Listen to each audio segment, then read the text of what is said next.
विंध्य हिमाचल यमुना गंगा उच्चल जलधि तरंगा, तव शुभ नामे जागे, तव शुभ आशीष मागे, गाहे तव जय गाथा। जन गण मंगलदायक जय हे भारत भाग्य विधाता, जय हे जय हे जय हे, जय जय जय जय हे।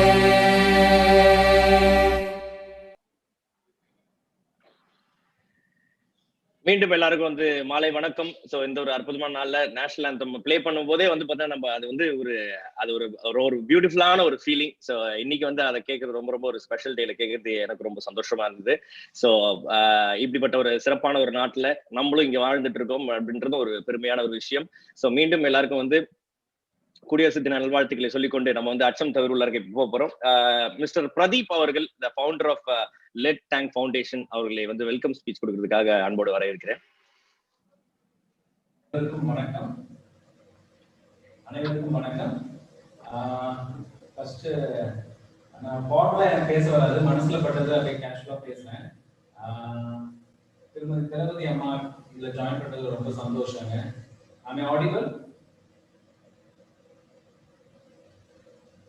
ஜெயந்தி ஸ்ரீ அம்மா ரொம்ப நன்றிங்க, ஜாயின் பண்ணதுக்கு ரொம்ப நன்றி. வணக்கம். கௌதமி மேடம், நீங்க எப்படி ஜாயின் பண்ணி வர போறீங்க, உங்களையும் வரவேற்கிறோம், ரொம்ப நன்றி. Madhumathi madam, thanks for joining. வணக்கம். ஈரோடு மகேஷ் சார், பிரதர் நீங்க ஜாயின் பண்ணது ரொம்ப மகிழ்ச்சி, உங்களோட ஸ்பீச் ரொம்பவே உற்சாகத்தை கொடுத்துச்சு ஆரம்பத்திலேயே. அட்வொகேட் ரமேஷ் சார் வணக்கம், வரவேற்கிறோம். அண்ட் மீனாட்சி அம்மா, பெஞ்ச் ஆஃப் மெஜிஸ்ட்ரேட்ஸ், எல்லாருக்கும் வணக்கம். இவங்களை பத்தி சொல்ல வேண்டிய அவசியம் இல்லை, எல்லாருக்கும் தெரிந்த முகங்கள். இந்த பிரச்சனைக்கு, இந்த அச்சம் தவிர்க்கிற ஒரு அவேர்னஸ் ப்ரோக்ராம் இவங்க பேசுற மாதிரி வேற யாரும் என்ன சொல்றது, இவங்க ஒரு சிறந்த எடுத்துக்காட்டி இவங்க சொன்னாதான் கண்டிப்பா எல்லாருக்கும் நல்ல ரீச் வருங்கிற காரணத்தினாலதான் இவங்க பேசணுங்கிறது ஃபவுண்டேஷன் மட்டும் இல்லை, மக்களோட ஒரு விருப்பம் கூட. ஸோ இவங்க எல்லாருக்கும் யாருமே எந்த வகையிலும் ஒரு மறுப்பு தெரிவிக்காம இது எங்களோட கடமை அப்படிங்கிற ஒரு மனநிலையோட இது எங்களோட கடமைன்னு சொல்லி பேச வந்தாங்க. ஸோ அந்த வகையில லெட்ஸ் டேங்க் ஃபவுண்டேஷன் சார்பாகவும், எல்லா குழந்தைகள் சார்பாகவும், எல்லா பெற்றவங்க சார்பாகவும், எல்லா ஆசிரியர்கள் சார்பாகவும், இந்த சமூகத்தின் சார்பாகவும், எல்லா சார்பாகவும் நான் வரவேற்கிறோம். லெட்ஸ் டேங்க் ஃபவுண்டேஷன் பற்றின ஒரு சின்ன ஒரு அறிமுகம். லெட்ஸ் டேங்க் ஃபவுண்டேஷன் 8 வருஷமா இயங்கிட்டு வருது. முக்கியமா மாற்றுத்திறனாளிகளுக்கு செல்ஃப் எம்ப்ளாய்மெண்ட், சுய வேலைவாய்ப்பு திட்டம் ஏற்படுத்தி கொடுத்துட்டு வரோம். கிட்டத்தட்ட இது வரைக்கும் ஒரு 600 ப்ராஜெக்ட்ஸ், 600 ஃபேமிலிஸ் பெனிஃபிட் அடைஞ்சிருக்காங்க. மேற்கொண்டு ட்ரீ பிளான்டிங் பண்ணிட்டு வரோம். இது வரைக்கும் 60,000 மரங்கள் நட்டு பராமரிச்சுட்டு வந்துட்டு இருக்கோம். அவேர்னஸ்ல முக்கியமா எனக்கு அச்சம் தவிர இந்த பாலியல் குற்றங்கள் தவிர்ப்பது ரிலேட்டடா இந்த வெர்டிகல்ல இறங்கி இது சம்பந்தமா நம்மளோட கடமைகளை வெளிப்படுத்தணும். அந்த காரணம் ஒரு தகவலா நானும் ஒரு நியூஸ் பேப்பர் படிக்கும் போது டெய்லி ஒரு 4-5 கேஸ் நியூஸ் பேப்பர்ல வந்துட்டு தான் இருக்கு. அதை இச்சு கொட்டிட்டு நம்மளும் ஐயோ இப்பெல்லாம் நடக்குதே அப்படின்னு கடந்து போறதா, இல்ல நமக்கும் இதுல ஒரு கடமை இருக்கு, நம்மளால ஏதாவது முடிஞ்சதை செய்ய முடியாதா அப்படிங்கிற ஒரு சின்ன ஒரு ரௌத்திரம், ஒரு கோபமும் இருந்துச்சு. அந்த ரௌத்திரத்தோட வெளிப்பாடுதான் இன்னைக்கு அச்சம் தவிர வெளியில வெளிப்பட்டு இருக்கு. இன்ஃபேக்ட் இந்த அச்சம் தவிர்க்கிற ப்ரோக்ராம் லான்ச் பண்றதுக்கு முன்னாடி ஏற்கனவே ஒரு 100 ஸ்கூல் பக்கம் இந்த அச்சம் தவிர ப்ரோக்ராம் நிறைய குழந்தைகிட்டையும் ஆசிரியர்கிட்டையும் இதை பத்தின அனாலிசிஸ் எல்லாம் பண்ணும்போது நிறைய குழந்தைகளும் வெளிப்படுத்தினாங்க அவங்களோட ப்ராப்ளம. ஓவராலா அந்த இடத்துல நாங்க புரிஞ்சுக்கிட்ட விஷயம் என்னன்னா, எல்லார் மனதிலையும் ஒரு பயம் இருந்தது. இதை வெளியிலேயே சொல்ல முடியாத ஒரு உணர்வு தெரிஞ்சிச்சு. அது ஆசிரியர்களாக இருந்தாலும் சரி, குழந்தைகளாக இருந்தாலும் சரி, பெற்றோர்களாக இருந்தாலும் சரி, அவங்க மனசுக்குள்ள இருக்கிற பயம் இது வெளியே கொண்டு வர மாட்டேங்குது. பக்கத்து வீட்டுக்காரங்க இருந்தாலும் சரி, வீட்டுக்குள்ளேயே ஒருத்தர் இருந்தாலும் சரி, ஏதோ ஒரு வகையில தன் குழந்தைக்கு யாராவது மூலியமா ஒரு பிரச்சனை நடந்திருந்தால் அது வெளிக்கொண்டு வரலன்னா நாளைக்கு இன்னொரு குழந்தை பாதிக்கப்படும்ங்கிற ஒரு விஷயம் கூட இல்லாம ஏதோ ஒரு பய உணர்ச்சியில் அவங்க வெளியே கொண்டு வராம இருக்கிறாங்க. சோ நாங்க உணர்ந்த வரைக்கும் என்னன்னா, இதை கண்டிப்பா ஃபர்ஸ்ட் வெளிக்கொண்டு வரலன்னா பல குழந்தைகள் பாதிக்கப்படும்ங்கிற ஒரு உணர்வு வரணும். இதை அச்சம் தவிர்த்தால் மட்டும்தான் நம்ம குழந்தைகளும் நாளைக்கு பக்கத்து வீட்டுல நடக்குதுன்னு சொல்லி நம்ம அமைதியா இருக்க முடியாது. நாளைக்கு நம்ம குழந்தைக்கு இது நடக்குங்கிற ஒரு உணர்வு நமக்கு வரணும். ஸோ கண்டிப்பா நம்மளுக்கு இருக்க பயத்தை விலக்கி அச்சத்தை தவிர்த்து இதை வெளியில கொண்டு வந்து சொல்லணும். சொன்னால் மட்டும்தான் குழந்தைகள் வந்து பாதுகாக்கப்படும். நம்ம வீட்டு குழந்தைகள் நாளைக்கு பாதிக்காம இருக்கிறதுக்கான ஒரு வழிமுறையா இருக்கும். ஸோ ஒவ்வொருத்தரோட கடமை இது வந்து ஒரு சோசியல் சர்வீஸ் கூட கிடையாது. ஒரு தகப்பனா ஒரு ஒரு நல்ல ஒரு குடிமகனா எந்த வகையில பார்த்தாலும் ஒரு நல்ல மனிதனா இருக்கும் பட்சத்தில் நமக்கு முன்னாடி இருக்கிற அட்லீஸ்ட் வந்து பெரிய பெரிய பிரச்சனைகள் நம்மளால தீர்க்க முடியலனாலும் இந்த உலகத்தை வந்து அழகா பார்க்கக்கூடிய ஒரு உயிர் வந்து குழந்தை தான். அந்த பிஞ்சு குழந்தைக்கு நடக்கிற ஒரு பிரச்சனை கூட மனிதனால தட்டி கேட்க முடியலன்னா நம்மளால வந்து எந்த அளவுக்கு ஒரு ரெஸ்பான்சிபிளான ஒரு ஹியூமனா இந்த உலகத்துல வாழ முடியும்ல. ஸோ கண்டிப்பா ஒவ்வொரு மனிதனும் வந்து ஆனா ஏதோ ஒரு வகையில நமக்கு மைண்ட் பிளாக்னால நம்மளால வெளியில வர முடியாம இருக்கிறோம். அதை தவிர்த்து அச்சத்தை தவிர்த்து கண்டிப்பா முன்ன வந்து நம்மளோட கடமையை உணர்த்தணும். தப்பு செய்யறவங்களே இவ்வளவு தைரியமா செய்யும் போது நம்ம நல்லது செய்யணும்னு நினைக்கிறவங்க வந்து அதை வந்து விட்டுட்டு நிற்க கூடாது. கண்டிப்பா வந்து எல்லாத்தையும் அடையாளம் காட்டணும். சட்டம் ஸ்ட்ராங்கா இருக்கு. அரசாங்கத்தை நம்பணும். நம்பி நம்ம வெளியில வந்தா மட்டும்தான் அரசாங்கத்தினாலையும் தன்னோட கடமையை செய்ய முடியுங்கிறது ஒரு முழுமையான விஷயம்.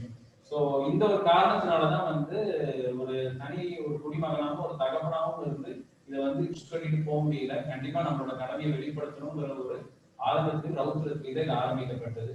ஸோ இது எல்லாரும் வந்ததுக்கு மறுபடியும் என்னோட வணக்கத்தையும் நன்றியும் தெரிவிச்சுக்கிறேன். ரொம்ப நன்றி. நம்ம இப்ப ப்ரோக்ராம்குள்ள அடுத்தபடியா போகலாம். Thank you Pradeep sir. ஒரு தகப்பனா இருந்து அப்படின்னு சொன்னீங்க. அது ஒரு சிறப்பான ஒரு விஷயம். இதை பார்த்துட்டு இருக்கிற எல்லாருமே வந்து பாத்தீங்கன்னா கண்டிப்பாக இந்த ஒரு விஷயத்த வந்து நீங்க முதல்ல வந்து என்ன அப்படின்றத அவேர்னஸை வந்து பாத்தீங்கன்னா எல்லாருக்கும் நீங்க வந்து எடுத்துட்டு போகணும் அப்படின்றத வந்து நான் வந்து சொல்றேன். இன்னைக்கு வந்து பாத்தீங்கன்னா இந்த அச்சம் தவிர இந்த ஒரு விஷயத்துக்கு நிறைய பேர் அவங்களோட டைமை வந்து இந்த சாயந்தர டைம் உங்களுக்கு தெரியும் எவ்வளவு பிஸியா இருப்பாங்க எல்லாருன்னு சொல்லிட்டு எல்லாருமே வந்து பார்த்தா டிராவல் பண்ணியிருந்தாலும் சரி அவங்களுக்கு எல்லா வேலைகளையும் விட்டுட்டு இன்னைக்கு வந்து பார்த்தா இதை பத்தி பேசுறதுக்காக வந்திருக்காங்க. ஸோ எல்லாருமே வந்து பார்த்தீங்கன்னா ஒரு டாபிக் எடுத்து வந்து பேச போறாங்க. ஒரு நிறைய விஷயங்கள் உங்க கூட வந்து ஷேர் பண்ணிக்க போறாங்க. ஸோ அந்த வகையில ஸ்ரீமதி மதுவந்தி அவர்களை வந்து வரவேற்கிற ஒரு நடிகர், இயக்குனர், டாம் மீடியாஸோட நிறுவனர் ரொம்ப ரொம்ப முக்கியமான ஒரு விஷயத்தை வந்து பேச போறாங்க. சோ லெட்ஸ் வெல்கம் மதுவந்தி அவர்கள். வணக்கம் எல்லாருக்கும். வணக்கம். இனிய குடியரசு தின வாழ்த்துக்கள் எல்லாருக்கும். முதல்ல can you hear me? Can you see me? Is it all okay? All right, thank you so much because I'm on the move. அதனால தான் கேட்டேன். முதல்ல நீங்க வந்து லெட்ஸ் தேங்க் ஃபவுண்டேஷன் திரு பிரதீப் அவர்களுக்கு என்னுடைய மனமார்ந்த நன்றி. ஏன்னா இந்த மாதிரி ஒரு மூவ்மெண்ட் நீங்க ஆரம்பிச்சது ரொம்ப ரொம்ப பெரிய விஷயம். அச்சம் தவிர அப்படின்னு நீங்க சொல்றது வந்து குழந்தைகளுக்கு மட்டும் இல்ல பெற்றோர்களுக்கும் சேர்த்து நீங்க சொல்றீங்கன்னு தான் நான் இதை பாக்குறேன். ஏன்னா ஒரு கல்வி நிறுவனத்துல செக்ஸ் எஜுகேஷனுங்கிறது சொல்லி கொடுக்கணும்னாலே எல்லாரும் ரொம்ப பயப்படுவாங்க. ஐயோ இதெல்லாம் வந்து கெட்ட வார்த்தை, இதெல்லாம் நம்ம வந்து யூஸ் பண்ணக்கூடாது, நம்மளே இதுக்கு இதெல்லாம் கத்துக் கொடுத்து இந்த பசங்களுக்குள்ள இந்த மைண்ட் செட் எல்லாம் கிரியேட் பண்ணணும் அப்படின்ட்டு தான் நிறைய பேர் பார்ப்பாங்க. பட் நீங்க வந்து எத்தனையோ ஸ்கூல்ஸ்ல இந்த ஒர்க்கை பண்ணிக்கிட்டு இருக்கீங்க, especially with the girl child. அது எனக்கு ரொம்ப பெருமையா இருக்கு. முதல் விஷயம். ரெண்டாவது விஷயம், ஸ்கூல்ஸ்ல, ஏன்னா நான் பேசணும் அப்படின்னு என்கிட்ட கேட்டுக்கிட்ட டாபிக் வந்து இதுதான், ஸ்கூல்ஸ்ல இது எந்த அளவுக்கு முக்கியம் அப்படின்னு கேட்டதுனால நான் சில பாயிண்ட்ஸ் உங்ககிட்ட பகிர்ந்துக்கிறேன். ஃபர்ஸ்ட் அண்ட் ஃபார்மோஸ்ட், நம்ம நாட்டுல நிறைய இப்போ வந்து கோ எஜுகேஷன் ஸ்கூல்ஸ் நிறைய வந்தாச்சு. ஸோ இங்க இருக்கிற குழந்தைகளுக்கு இந்த விஷயங்கள் நம்ம கண்டிப்பா சொல்லி கொடுக்கணும். இதுக்கு நம்ம முதல்ல நம்ம அச்சத்தை வந்து தவிர்க்கணும், பயப்படக்கூடாது. ஏன் இதை கத்துக் கொடுக்கணும்னா it has to become part of the syllabus. Actually sex எஜுகேஷனுங்கிறது has to become part of the syllabus அப்படின்னு தான் நான் வந்து சொல்லுவேன். இதை நான் தைரியமா சொல்லுவேன். இதுல எந்த பயமும் எனக்கு கிடையாது, எந்த அச்சமும் எனக்கு கிடையாது. பசங்களுக்கு குட் டச் பேட் டச்னா என்ன, இது யாரு அவங்களுக்கு செய்யறாங்களோ அதை தைரியமா வந்து பெற்றோர்கள் கிட்ட சொல்றதை விட the children spend of their early ages with their school teachers. காலையில 8 மணிக்கு ஸ்கூலுக்கு வந்தா மத்தியானம் 3 மணி வரைக்கும் அந்த குழந்தை ஸ்கூல்ல தான் இருக்காங்க. சோ அவங்க அந்த டீச்சர்ஸ் கிட்ட வந்து யாராக இருக்கட்டும் இந்த மாதிரி எல்லாம் எனக்கு நடக்குது அப்படின்னு சொல்ல பயப்படக்கூடாது. இதுக்குண்டான எல்லா வகையான ஒரு பரிமாணங்கள்ல இருக்கிற பயிற்சியை முதல்ல நம்ம ட்ரெயினர்ஸ்க்கு கொடுத்து குழந்தைங்களுக்கும் நம்ம சொல்லி கொடுக்கணும். இதுல தப்பு இல்ல, இந்த மாதிரி ஏதாவது நடந்தா தயவு செய்து வெளியே வந்து சொல்லுங்க அப்படிங்கறத நம்ம முதல்ல நம்ம குழந்தைங்களுக்கு சொல்லி கொடுக்கணும். இது வந்து பெண்களுக்கு மட்டும்தான் அப்படின்னு நான் வந்து அதை ஒதுக்க மாட்டேன். ஐ have a Sun, is 17 years old. So இதை நான் அவனுக்கும் கத்து கொடுக்கணும் அப்படின்னு தான் நான் ஆசைப்படுவேன் ஆஸ் அ மதர். ஏன்னா இது வந்து 2 பேருக்குமே பொருந்தும். நீங்க சொன்னீங்க பிரதீப், ரொம்ப அருமையான ஒரு விஷயம் சொன்னீங்க. ஒரு அப்பாவா எனக்கு பயமா இருக்கு, கோபம் வருது அப்படின்னு சொன்னீங்க. அதேதான் ஒரு அம்மாவாகவும் எனக்கு வர அந்த பயமும் கோபமும் தான். ஏன்னா நாளைக்கு இந்த சமுதாயத்துல யாரும் என் பையனை தப்பா சொல்லிட கூடாது, என் பையனும் இதனால அஃபெக்ட் ஆகக்கூடாது. ஸோ இந்த 2 விஷயமும் இருக்கிறதுனால I have a nieces. So எனக்கு பையன் பெண் 2மே, இதுல எந்த வித்தியாசமும் எனக்கு கிடையாது. ஸோ அப்படி இருக்கிற பட்சத்துல கரெக்டான விஷயங்களை குழந்தைங்களுக்கு சொல்லி கொடுக்கணும். ஸ்கூல்ல இது has to become part of the curriculum. Sex எஜுகேஷனுக்கு ஒரு தனி டைம், ஒரு 20 minutes in a day எடுத்து இதுக்குன்னு கரெக்டான ட்ரெயினர்ஸ், இப்போ லெட்ஸ் தேங்க் ஃபவுண்டேஷன் இருக்கீங்க, you are able to train because உங்ககிட்ட ஸ்கில்டு ட்ரெயினர்ஸ் இருக்காங்க இதை பத்தி பேச. இந்த மாதிரி ஆர்கனைசேஷன்ஸை schools கொலாபரேஷனோட we must work towards teaching and training regarding. ஏன்னா இன்னைக்கு வந்து பாலியல் பலாத்காரமோ பாலியல் குற்றங்களோ ரொம்பவே அதிகரிச்சிட்டு இருக்கு. இந்த வக்கரம் பிடிச்ச ஆசாமிங்க நிறைய சுத்திக்கிட்டு இருக்காங்க. இன்ஃபேக்ட் அதுக்கு வந்து இப்போ the laws have become very severe. We must thank the central government. பாலியல் பலாத்காரத்துக்கோ பாலியல் கொலைகளுக்கோ இப்போ வந்து laws have become extremely severe. இந்த மாதிரி எஸ்கேப் ஆகி போயிட முடியாது, மாட்டினா செத்தான், அதுல எந்த சந்தேகமும் கிடையாது. அப்படி இருக்கும் பொழுதில் இதை நம்ம சொல்லி கொடுத்துட்டோம்னா, I always believe that prevention is better then cure. இது நடந்து முடிஞ்ச அப்புறம் இதுக்காக ஒரு கேண்டில் லைட் எடுத்துக்கிட்டு போறதோ இல்ல இதுக்காக கோர்ட்ல வருஷம் பல வருஷங்கள் வாதாடுறதுக்கு பதிலா குழந்தைங்களுக்கு நம்ம இதை சொல்லி கொடுத்துட்டோம்னா, நம்மளை விட the children are much smarter today. So குழந்தைங்களுக்கு நம்ம இதை சொல்லி கொடுத்து இதை ஒரு சிலபஸாவே, இதுல ஒன்னும் it's no big deal.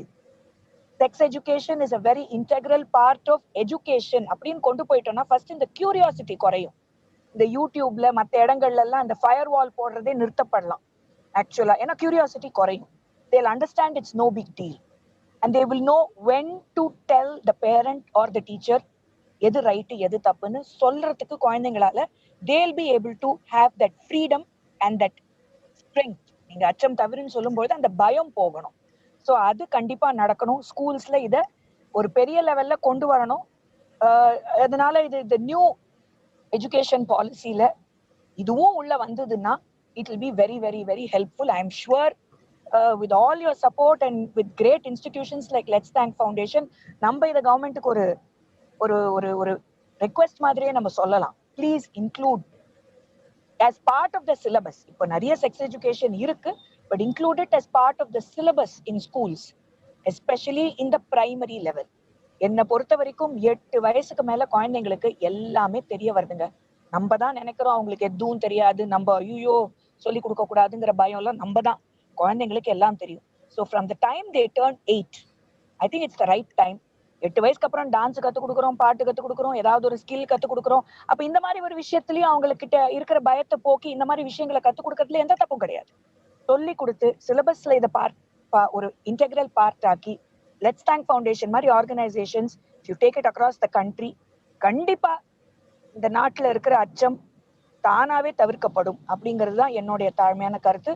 I sincerely thank you for giving me this opportunity, for allowing me to speak my mind today as part of this wonderful program. I must thank Sudarshan of Mark One Foundation to have invited me as part of this this committee and part of this entire function. Thank you so much. Thank you Madhuvanti ma'am. நீங்க வந்து travel பண்ணிக்கிட்டே வந்து ஒரு டைமை வந்து எங்களுக்கு கொடுத்தது ரொம்ப ரொம்ப நன்றி. நீங்க சொன்ன விஷயமும் வந்து பார்த்தீங்கன்னா ரொம்ப அழகா இருந்தது. Thank you so much. அடுத்ததாக வந்து பாத்தீங்கன்னா ஒரு இம்பார்ட்டன்டான ஒரு விஷயம் அதை பத்தி பேசிருக்கிற the role of government in child welfare committee in protecting the child against the sexual abuse. அதாவது ஒரு அரசாங்கத்துடைய கடமை என்ன, இல்ல அவங்களுடைய ரோல் என்ன அப்படின்றத பத்தி ஒரு சிறப்பான ஒரு நபர் வந்து பேச போறாங்க. ஸ்ரீ ஏஎன் மீனாட்சி அவர்கள், CWC member, bench of magistrate, Coimbatore. Meenakshi madam வணக்கம். அனைவருக்கும் வணக்கம். நான் முதல்ல தேங்க்ஸ் சொல்றது யாருன்னா லெட்ஸ் தேங்க்ஸ் நம்ம பிரதீப் சாருக்கு தான் ரொம்ப தேங்க்ஸ் சொல்லணும். ஏன் அப்படின்னா கவர்மெண்ட்ல நிறைய சிஸ்டம்ஸ் இருக்கு, அதுல நிறைய ஸ்கீம்ஸ் இருக்கு. ஆனா அது மக்களை போய் ரீச் பண்ணல. அந்த மாதிரி இருக்கிறத இன்னைக்கு மக்கள் மத்தியில கொண்டு வந்திருக்காரு அப்படின்னா அது அவரை பாராட்டாம இருக்க முடியாது. இப்ப கவர்மெண்ட் அதோட ரோல் நல்லா செய்யணும் அப்படின்னா அதுக்கு இன்ஃபர்மேஷன் கவர்மெண்ட்டை ரீச் ஆகணும். அப்படி பாத்தீங்கன்னா இப்ப நான் சிடபிள்யூசில ஒரு மெம்பரா இருக்கேன். சிடபிள்யூசிங்கிறது சைல்டு வெல்ஃபேர் கமிட்டி அப்படிங்கிறது. இது பெஞ்ச் ஆஃப் மேஜிஸ்ட்ரேட். இதுல 5 மேஜிஸ்ட்ரேட் கொண்டதுதான் இந்த கமிட்டி. இந்த கமிட்டியில முடிவு எடுக்கணும்னா மினிமம் 3 பேரு அந்த மேஜிஸ்ட்ரேட்டா இருந்துதான் முடிவு பண்ண முடியும். That is a protocol.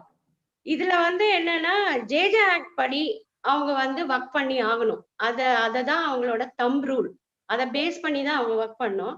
இப்ப என்னன்னா அந்த இன்ஃபர்மேஷன் கவர்மெண்ட்டை ரீச் பண்ணணும் அப்படின்னா 1098 அதாவது சைல்டு லைன் அப்படின்னு சொல்லி ஒண்ணு இருக்கு. அது நல்லா ஆக்டிவா ஒர்க் பண்றாங்க. அது மூலியமா இன்ஃபர்மேஷன் வருது. அடுத்து பாத்தீங்கன்னா ஏஹெச்டியூன்னு ஒண்ணு இருக்கு. ஆன்டி ஹியூமன் டிராபிகிங் யூனிட் அப்படின்னு சொல்லி ஒரு டீம், போலீஸ் டீம் இருக்காங்க. அவங்க அதை ஒர்க் பண்றாங்க. அடுத்தது ஜுவனைல் அதாவது எஸ்ஜேபியூன்னு ஒரு யூனிட் இருக்காங்க. இந்த மாதிரி எல்லாமே ஒர்க் பண்ணி பண்றாங்க. ஆனா பேரண்ட்ஸ் மத்தியிலயும் சைல்டு கிட்ட இருந்தும் இன்ஃபர்மேஷன் வர்றது ரொம்ப ரொம்ப ரொம்ப கம்மி. அது தானா அவங்க கிட்ட வரணும் அப்படின்னா அவங்க என்ன நினைக்கிறாங்கன்னா, நம்ம இதை வெளியில சொன்னா நமக்கு செக்ஷுவல் அபியூஸ் நடந்திருக்கு அப்படிங்கிற மேட்டரை வெளியில சொன்னா நம்மள ஊர் மக்கள்லாம் தள்ளி ஒரு மாதிரி ஒரு மித் அவங்க கிட்ட இருக்கு. அதை உடைக்கணும் அப்படின்னா இந்த மாதிரியான அச்சம் தவிர் ப்ரோக்ராம் தான் தி பெஸ்டான ப்ரோக்ராம். அதை விட இப்ப நீங்க பயப்பட வேண்டிய அவசியமே இல்லை. ஏன் அப்படின்னா ஏதாவது ஒரு ப்ராப்ளம் நடந்துச்சு, அபியூஸ் நடந்திருக்கு அப்படின்னா இம்மீடியட்டா சைல்டை ரெஸ்கியூ பண்ணி எடுத்துருவாங்க. எடுத்துட்டு ரிசப்ஷன் யூனிட்னு ஒரு விங் இருக்கு. அங்க கொண்டு போய் அந்த குழந்தைய வச்சுட்டு அது 24 ஹவர்ஸ்க்குள்ள போலீஸ் அதுக்கு எஃப்ஐஆர் ஃபைல் பண்ணி ஆகணும். ஃபைல் பண்ணி முடிச்சுட்டு அவங்க ஃபைல் பண்ணும்போது கூட அவங்க என்னன்னா இந்த விமென் போலீஸ் இதுக்குன்னே ஒரு டீம் இருக்காங்க. அவங்க அன்யூனிஃபார்ம்ல தான் ஒர்க் பண்ணணும். அவங்க போலீஸ் ட்ரெஸ்ல கூட போய் ஒர்க் பண்ண கூடாதுங்கிறது கவர்மெண்டோடைய புரோட்டோகால். அவங்க எஃப்ஐஆர் ஃபைல் பண்ணிட்டு அவங்க என்ன பண்ணணும் அப்படின்னா கொண்டு சிடபிள்யூசி கிட்ட ஹேண்ட் ஓவர் பண்ணணும். பண்றதுக்கு முன்னாடி அவங்களுக்கு பக்கா கவுன்சிலிங் கொடுத்து மோட்டிவேஷன் கொடுத்து அவங்களுக்கு 164 அப்படிங்கிறது அது ஒண்ணும் இல்ல, நத்திங் பட் அந்த குழந்தைகிட்ட இருந்து ஸ்டேட்மெண்ட் வாங்கணும். இந்த ஸ்டேட்மெண்ட் வாங்குறது கூட என்ன பண்றோம் அப்படின்னா வீடியோ வச்சு ஒரு தடவை தான் அந்த குழந்தைகிட்ட ஸ்டேட்மெண்ட் வாங்கணும். திரும்ப திரும்ப துருவி அந்த குழந்தைய சஃபர் ஆக்க கூடாதுங்கிறது எங்களுடைய புரோட்டோகால். சோ அப்ப அந்த இதுல கூட என்ன பண்றாங்க அப்படின்னா அந்த ஸ்டேட்மெண்ட்டை பக்கம் வாங்கிட்டு அதுதான் அந்த குழந்தைகிட்ட இருந்து வாங்கினதை வச்சு ஒரு டெசிஷன் எடுக்கிறதுக்கு நாங்க 3 பேர் உட்காந்து டிஸ்கஸ் பண்ணி ஒரு முடிவுக்கு வரணும். அப்போ நம்ம என்ன பண்றோம்னா எமோஷனல் சப்போர்ட் கொடுக்குறோம், பிசிக்கல் சப்போர்ட் கொடுக்குறோம், மெடிக்கல் டெஸ்ட் பண்றோம். அதுக்கு சப்போஸ் ஏதாவது இஷ்யூஸ் இருந்தது அப்படின்னு சொன்னா உடனே அதை அட்ரஸ் பண்றோம். ரெண்டாவது அது சம்பந்தப்பட்ட ஆளுங்களை போக்சோ அப்படிங்கிற ஒரு இதுல நம்ம என்ன பண்றோம், கேஸ் ஃபைல் பண்ணி அந்த அந்த காரணகர்த்தாவா இருந்தவங்களை அங்க போக்சோ கோர்ட்ல சப்மிட் பண்றாங்க. சோ இது மாதிரியான ஒர்க்குகள் நடக்கிறதுனால நம்ம அது போக அந்த பிள்ளையோட பேரோ அவங்களுடைய ஃபேமிலிய பத்திய பப்ளிசிட்டி எதுவுமே நடக்காது. சோ இது நாங்களே எங்களுக்குள்ளேயே அதை முடிவு பண்ணி அத கரெக்டான ஒரு டெசிஷன் எடுக்கிற வரைக்கும் அந்த குழந்தையோட சப்போர்ட்டரா இருந்து சப்போர்ட் பண்றோம். சப்போஸ் அந்த குழந்தை கன்சீவ் ஆயிருந்தா கூட அதுக்கு எந்த ஒரு குறையும் இல்லாம, எக்ஸாம்பிளுக்கு எனக்கு பாத்தீங்க எங்களோட எக்ஸ்பீரியன்ஸ்ல பார்த்தா வாரத்துல 5 கேஸ் அல்லது 4ல இருந்து 5 கேஸ் நாங்க அட்டன் பண்றோம். செக்ஸ் அபியூஸ்ல இருக்கு, சைல்டு அபியூஸ்ல இருக்கு, இல்லைன்னா சைல்டு மிஸ்ஸிங்ல வரும், கடைசியில பார்த்தா அது அபியூஸ்ல போய் தான் நிக்குது. லவ் பண்ணி கல்யாணம் பண்றேன்னு சொல்லி 13 வயசு 15 வயசுல எல்லாம் வந்துடுறாங்க. ஆனா அது அபியூஸ் நடக்குது. சோ இந்த மாதிரி கேசஸ் நாங்க வாரத்துல மினிமம் 4-5 கேஸ் பார்த்துட்டு இருக்கிறதுனால இந்த மாதிரி சரியான சிச்சுவேஷன்ல இந்த ப்ரோக்ராம் நடக்கிறதுல ஐம் சோ ஹாப்பி. நிச்சயமா இது வந்து ஒரு பெரிய ட்ரமெண்டஸ் சேஞ்ச் நம்ம சொசைட்டில கொண்டு வர்றதுக்கு இது ஒரு பிளாட்ஃபார்மா இருக்கும் அப்படின்னு தான் நான் நினைக்கிறேன். அதே மாதிரி இந்த இதெல்லாம் முடிஞ்சதுக்கு அப்புறம் சப்போஸ் ஃபேமிலி வயபிளா இருந்துச்சு அப்படின்னா அந்த குழந்தைய ஃபேமிலி கிட்ட கொடுத்து அவங்கள அதாவது வாய்தா கொடுத்து மாசத்துக்கு ஒரு தடவை அல்லது 15 நாளைக்கு ஒரு தடவை வர வைக்கிறோம். இந்த மாதிரி ஃபாலோ பண்ணிட்டே இருக்கும் அந்த கேசஸ் எல்லாம். சப்போஸ் அந்த ஃபேமிலி வந்து வயபிளா இல்ல, சிச்சுவேஷன் சரியில்லை அப்படின்னு சொன்னா, அதாவது அந்த ப்ராப்ளமா இருக்கிறதுக்கு காரணம் அவங்க ஃபேமிலி மெம்பர்ஸ், எய்தர் ஃபாதரோ இல்ல பிரதரோ ஆர் நெய்பரோ இந்த மாதிரி யாராவது இருந்தாங்க அப்படின்னா நம்ம என்ன பண்றோம் அப்படின்னா அந்த குழந்தைக்கு child need care and support அப்படிங்கிற பேசிஸ்ல அந்த குழந்தைய ரெஸ்கியூ பண்ணி ரிசப்ஷன் யூனிட்ல வச்சு அந்த குழந்தைக்கு கவுன்சிலிங் கொடுத்து ரீஹாபிலிட்டேஷன் கொடுத்து எல்லா ஃபெசிலிட்டிஸும் கொடுத்து இப்ப மறுபடியும் மீண்டும் அந்த குழந்தை வந்து படிக்கிறதுக்கு போறதுக்கு ஏற்பாடு பண்றோம். இங்க நம்ம கோயம்புத்தூர்ல 52 CCI சைல்டு கேர் இன்ஸ்டிடியூட் இருக்கு. இந்த மாதிரி குழந்தைங்களை பாதுகாக்கிறதுக்குன்னே இருக்கு. இது அத்தனை யாரு மெயின்டைன் பண்றாங்கன்னா டிஸ்ட்ரிக்ட் சைல்ட் ப்ரொடக்ஷன் யூனிட் அப்படிங்கிற ஒரு யூனிட்டே இருக்கு. இந்த யூனிட் மூலியமா அவங்க என்ன பண்றாங்க, சைல்டு அபியூஸ், அப்புறம் சைல்டு லேபர் எதுவா இருந்தாலும், அதாவது 0 to 18 years both male and female 2 பேருக்கும் எந்த இஷ்யூ வந்தாலும் இந்த CWC கிட்டதான் வந்து அது ஒரு டெசிஷனுக்கு வந்து இது வந்து சில்ட்ரன்ஸ் கோர்ட்டாகவே கொண்டு போயிட்டு இருக்கோம். சோ அதனால யாருமே பயப்பட வேண்டிய அவசியமே இல்லை. ரெண்டாவது, விக்டிமா ஆகக்கூடாது. விக்டிம் ஆகிறதுக்கு முன்னாடியே இந்த குழந்தைகள் பாதுகாக்கப்படணும். முதல்ல வந்து என்ன செய்யணும் அப்படின்னா, நோ அப்படிங்கிற சொல்ற அலர்ட்னஸ் ஒரு பிள்ளைங்க மத்தியிலயும் ஒரு பெண்கள் மத்தியில வரணும் அப்படிங்கிறது தான் நம்மளுடைய மெயின் மோட்டோவா இருக்கணுங்கிறது தான் நான் உங்க முன்னாடி வைக்கிறேன். அதுக்கு என்ன அப்படின்னு சொன்னா, மெயின் வந்து என்னன்னா, அந்த குழந்தைக்கு அடுத்த நெக்ஸ்ட் ஃப்ரெண்ட் யாரா இருக்க முடியும்னா அவங்க பேரண்ட், பர்டிகுலரா அவங்க மதர் தான் அவங்க வந்து அதாவது ரொம்ப க்ளோஸா இருக்கணும். தனக்கு என்ன பிரச்சனை வந்தாலும் சரி, அது எதுவா இருந்தாலும் சரி, இம்மீடியட்டா தன் தாய்கிட்ட போய் சொல்லக்கூடிய மனப்பக்குவத்தை நம்ம இந்த ப்ரோக்ராம் மூலியமா கொண்டு வரணும்னு சொல்லிட்டு நான் பிரதீப் சார் கிட்ட பிகினிங்ல இருந்து நான் கேட்டுட்டே இருக்கேன். இதுதான் நான் எதிர்பார்க்கறதும். நிச்சயமா இதை பண்ணணும்.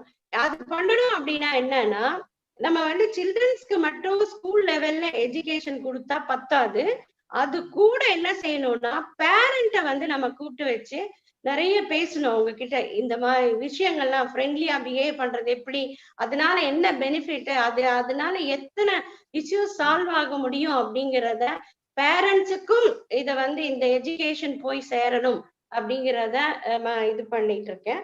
ரெண்டாவது, அப்படி இதுல வந்து வேற என்ன பண்ணலாம் அப்படின்னு நினைச்சேன்னா, டிஸ்ட்ரிக்ட் லெவல்ல நாங்க தயாரா இருக்கோம் சப்போர்ட் பண்றதுக்கு. ஆனா எங்க கிட்ட கேசஸ் வந்து வரணும், வந்தால் மட்டுமே எங்களால ஜெயிக்க முடியும். அது வாலண்டியரா ஃபோர்ஸ் பண்ணி வராம வாலண்டியரா அவங்க கிட்ட இருந்து தனக்கு என்ன நேர்ந்தாலும் உடனே கவர்மெண்ட்ட போய் அணுகணும் அப்படிங்கிறதுனால, இப்ப கவர்மெண்ட்ல பாத்தீங்கன்னா டிசிபி யூனிட்ல நிறைய பேர் கவுன்சிலர் இருக்காங்க, ரீஹாபிலிட்டேஷன் ஆபீசர் இருக்காங்க. அதை விட இதுல வந்து ப்ரொபேஷனரி ஆபீசர்னு ஒரு ஆபீசர் வச்சிருக்கோம். என்ன அப்படின்னா, நாங்க பெஞ்ச்ல உட்கார்ந்து டிசைட் பண்ணக்கூடாது. சப்போஸ் அவங்க கிட்ட இருந்து SIRனு ஒரு ரிப்போர்ட் வாங்குவோம், அதாவது சிஸ்டமேட்டிக் டீடைல்டு இன்ஃபர்மேஷன், அந்த குழந்தை அந்த ஃபேமிலியில இருக்கலாமா வேணாமா அப்படிங்கிற டெசிஷன் எடுக்கிறதுக்கு கூட அவர் போய் விசிட் பண்ணி, எந்த ஏரியாவா இருந்தாலும் சரி, எந்த ஃபேமிலியா இருந்தாலும் விசிட் பண்ணி அவர் வந்து SIR கொடுத்ததுக்கு அப்புறம் தான் அந்த குழந்தைய அங்க வைக்கலாமா வேணாமாங்கிற முடிவுக்கே எங்களால வர முடியும். ஸோ கவர்மெண்ட் அந்த அளவுக்கு எஃபெக்டிவா நடந்துட்டு இருக்கு. நம்ம கலெக்டர் சாரும் சரி, மத்த டிசிபி யூனிட்டும் சரி, CWCயும் சரி, எல்லா போலீஸ் டிபார்ட்மெண்ட், அதாவது இப்ப வந்து நான் போலீஸ் டிபார்ட்மெண்ட் ஒரு சல்யூட்டே வைக்கணும். ஏன் அப்படின்னா, குழந்தைகளை டீல் பண்ற விதம் வந்து ரொம்ப அழகா இருக்கு. சோ அதனால அவங்களையும் நம்ம பாராட்டணும். சோ எல்லா பர்டிகுலரா இப்ப சொல்ல போனா அப்படின்னு சொன்னா, நம்ம கிட்ட பாத்தீங்கன்னா எத்தனை விங் இருக்குன்னு பாருங்களேன். அதாவது CWC ஒரு பார்ட், DCPUங்கிறது ஒண்ணு, AHTUங்கிறது ஒண்ணு, SJPU ஒண்ணு, சைல்டு லைன், CCI, சோ இத்தனை யூனிட்டுகளும் கவர்மெண்ட் மூலமாக குழந்தைகளுடைய சைல்டு அபியூஸை தடுக்கிறதுக்கு தயாராக இருக்கிறோம். அதனால நாங்க நம்மளுடைய மாணவர்கள் மாணவிகள் அனைவரும் நம்மளை தேடி வர மாதிரி இந்த அச்சம் தவிர ப்ரோக்ராம் அமைய வேண்டும் என்று வாழ்த்தி உங்களிடம் இருந்து விடைபெறுகிறேன். நன்றி, வணக்கம். Thank you madam, thank you Meenakshi madam, ரொம்ப ரொம்ப நன்றி. நீங்க பேசுனது நிறைய பேருக்கு வந்து அவேர்னஸ் இது மாதிரியான ஒரு விஷயம் இருக்கா அப்படின்றதே வந்து பாத்தீங்கன்னா நீங்க சொல்லிதான் எனக்குமே வந்து தெரிஞ்சது. இதே மாதிரி இதை பார்த்துட்டு இருக்க எல்லாருக்குமே அது ஒரு கண்டிப்பாக ஒரு அவேர்னஸ் உண்டாக்கும். அதே மாதிரி வந்து இதை வந்து மத்தவங்களுக்கு அவங்க சொல்லுவாங்க அப்படின்றத நான் நம்புறேன். அண்ட் இந்த சமயத்துல அச்சம் தவிர பத்தி நம்ம வந்து ஒரு அழகான ஏவி ஒண்ணு பார்க்க போறோம். சோ அச்சம் தவிர்னா என்ன அண்ட் அதுக்குள்ள இருக்க என்னென்ன விஷயங்கள் இருக்கு அப்படின்னு சொல்லிட்டு so to the AV please.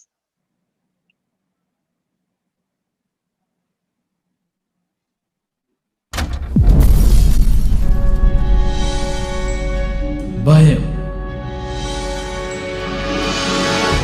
இந்த ஒற்றை உணர்வுதான் நம் குழந்தைகளை தீயவர்களுக்கு இரையாக்கி கொண்டிருக்கிறது.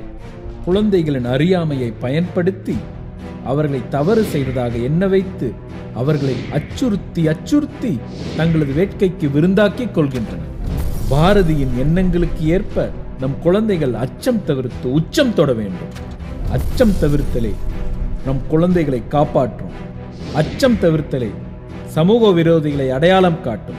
அச்சம் தவிர்த்தலே தவறு செய்பவர்களுக்கு தண்டனை அளிக்கும். உலகின் எல்லா புரட்சிகளும் அச்சம் தவிர்த்ததாலேயே அரங்கேறின. குழந்தைகளுக்கு நிகழும் கொடுமைகளுக்கு எதிராக இப்போது ஒரு புரட்சி அவசியமாகிறது. அந்த புரட்சியே அச்சம் தவிர.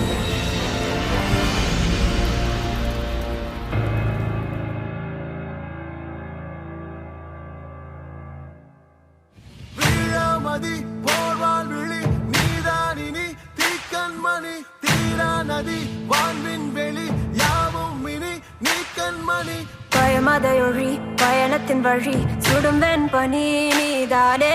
உன் குரலொலி அகிலத்தின் கவி தேனும் நீதானே.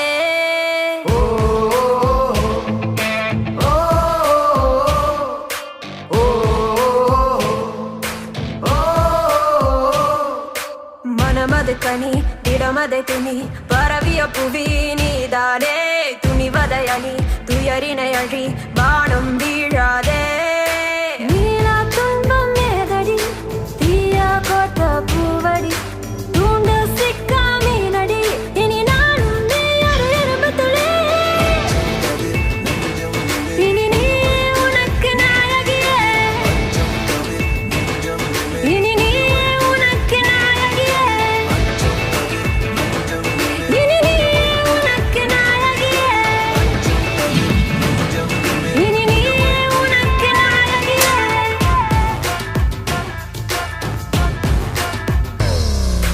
பயமதையொழி பயணத்தின் வழி சுடும் வெண்பனி நீதானே.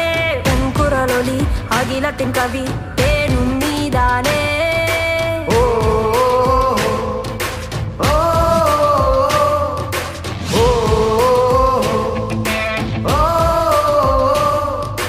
கானாயுகம் 100 அடி யாராயினும் 6 அடி வாய்மொழி கூரடி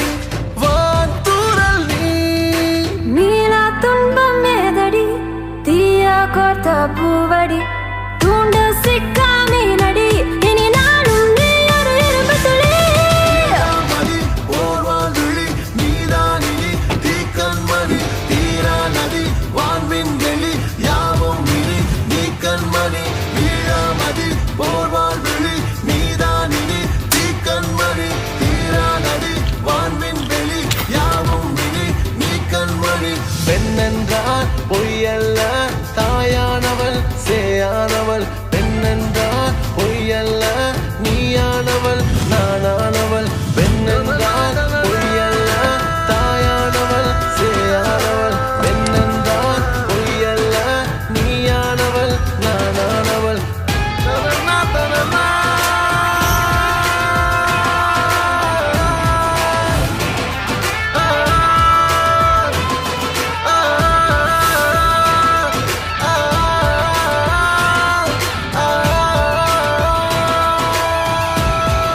இந்த அச்சம் தவிர எதற்காக அப்படின்ற எக்ஸ்பிளைன் பண்ணக்கூடிய ஒரு ஏவியை வந்து பாத்தீங்க. அண்ட் இந்த சமயத்துல அடுத்ததாக வந்து பாத்தீங்கன்னா அச்சம் தவிர்க்கிறதே வந்து ஒரு ஒரு போல்டான ஒரு விஷயம் தான். அது வந்து பாத்தீங்கன்னா இந்த பயத்தை வந்து நம்ம தவிர்க்கணும். அதுவே வந்து தைரியத்தோடைய இன்னொரு வார்த்தை மாதிரிதான். ஸோ இன்னொரு தைரியமான பெண்மணி இப்போ வந்து உங்களுக்காக வந்து பேச போறாங்க. இவங்களுக்கு வந்து அறிமுகம் ஆக்சுவலா தேவையில்லை, பட் இருந்தாலும் இவங்களை பார்த்தாலே நம்மளுக்கு தெரியும். ஸ்ரீமதி கௌதமி அவர்கள், ஃபவுண்டர் லைஃப் அகைன் ஃபவுண்டேஷன், இப்படி சொல்லி அவங்க கூப்பிடுறதுல வந்து பார்த்தோன்னா அவங்க பெருமைப்படுறாங்க. ஸோ அவங்க வந்து பாத்தீங்கன்னா அச்சம் தவிருடைய ரோலை பத்தி பேச போறாங்க. வணக்கம் மேடம். வணக்கம். மாலை வணக்கம். மாலை வணக்கம் மேடம்.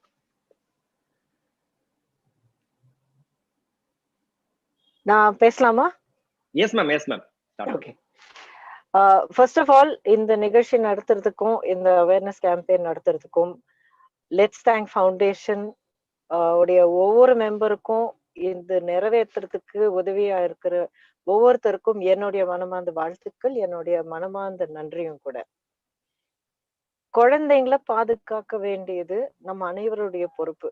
நம்மளுடைய குழந்தைங்களுடைய நம்ம ஆரம்பிச்சு விட்டு எல்லா குழந்தைங்களும் நம்மளுடைய குழந்தைங்களா நினைச்சு நம்ம நடந்துக்கிற வேண்டியது நம்மளுடைய மிக முக்கியமான பொறுப்பு. இப்போ சில விஷயங்கள் வந்து என் மனசுல இருக்கிறது நான் பகிர்ந்துக்கணும்னு நினைக்கிறேன். ஒண்ணு ரொம்ப முக்கியமான விஷயம், பெரும்பாலும் குழந்தைகள் மேலான பாலியல் வன்முறை பத்தி நம்ம பேசும்போது பெண் குழந்தைங்களை பத்தி தான் நம்ம பேசுறோம் அதிகபட்சம். ஆனா விஷயத்துக்குள்ள, அதாவது ஸ்டாட்டிஸ்டிக்ஸ்குள்ளேயும் நீங்க போனீங்கன்னா ரொம்ப பெயின்ஃபுல்லா இருக்கு. இந்த டாபிக் பேசுறதுக்கு அவ்வளவு பெயின்ஃபுல்லா இருக்கு. ஆனா இவ்வளவு பெயின்ஃபுல்லா இருக்கிறதுனாலதான், இது நினைச்சு பார்க்க கூட அவ்வளவு கஷ்டமா இருக்கிறதுனாலதான் இன்னைக்கு நான் பேசுறேன். இந்த ப்ரோக்ராம்ல நான் பங்கு எடுத்துக்கிட்டு இருக்கேன். சோ நான் என்ன சொல்லிட்டு இருந்தேன்னா, பெண் குழந்தைங்களை மட்டும் இல்லாம ஆண் குழந்தைங்க கூட ஒரு பெரிய அளவுக்கு இந்த வன்முறைக்கு ஆளாகிறாங்க.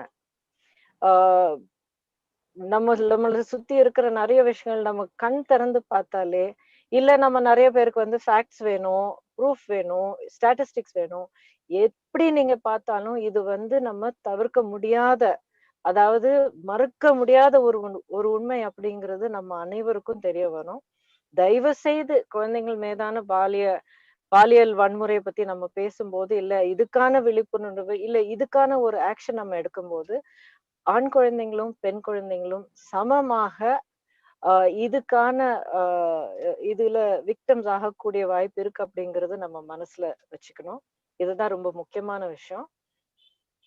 அப்புறம் இன்னொன்னு, போல்ட்னஸ் பத்தி நம்ம பேச வரும்போது இதுல போல்டா இல்லாம இருக்கிறதுக்கு என்னங்க இருக்கு? ஒரு தப்பு நடக்கும் போது நம்ம தட்டி கேட்கணும் அப்படிங்கிறது சின்ன வயசுல இருந்து, நம்ம ஸ்கூல்ல இருந்து, நம்ம வீட்டுலயே, நம்ம பெரியவங்க நம்ம கிட்ட தூங்க வைக்கிறதுக்கு சொல்ற கதைகள் எல்லாத்துலயும் ஒரு ஹீரோ என்பவர் ஒரு என்ன சொல்றது, அதாவது அவங்களுடைய வாழ்க்கையில நடக்கிற ஒரு சம்பவத்துல அவங்க எதிர்க்கிற ஒரு கஷ்டத்தை, தனக்குள்ள இருக்கிற ஒரு பலவீனத்தை மீறி வெற்றிகரமாக தைரியமாக செயல்பட்டு ஜெயிச்சு வர்றதுதான் ஒரு சாதாரண ஹீரோவுடைய கதை. அந்த மாதிரி ஒரு ஹீரோ நம்ம அனைவருக்குள்ள இருக்கு.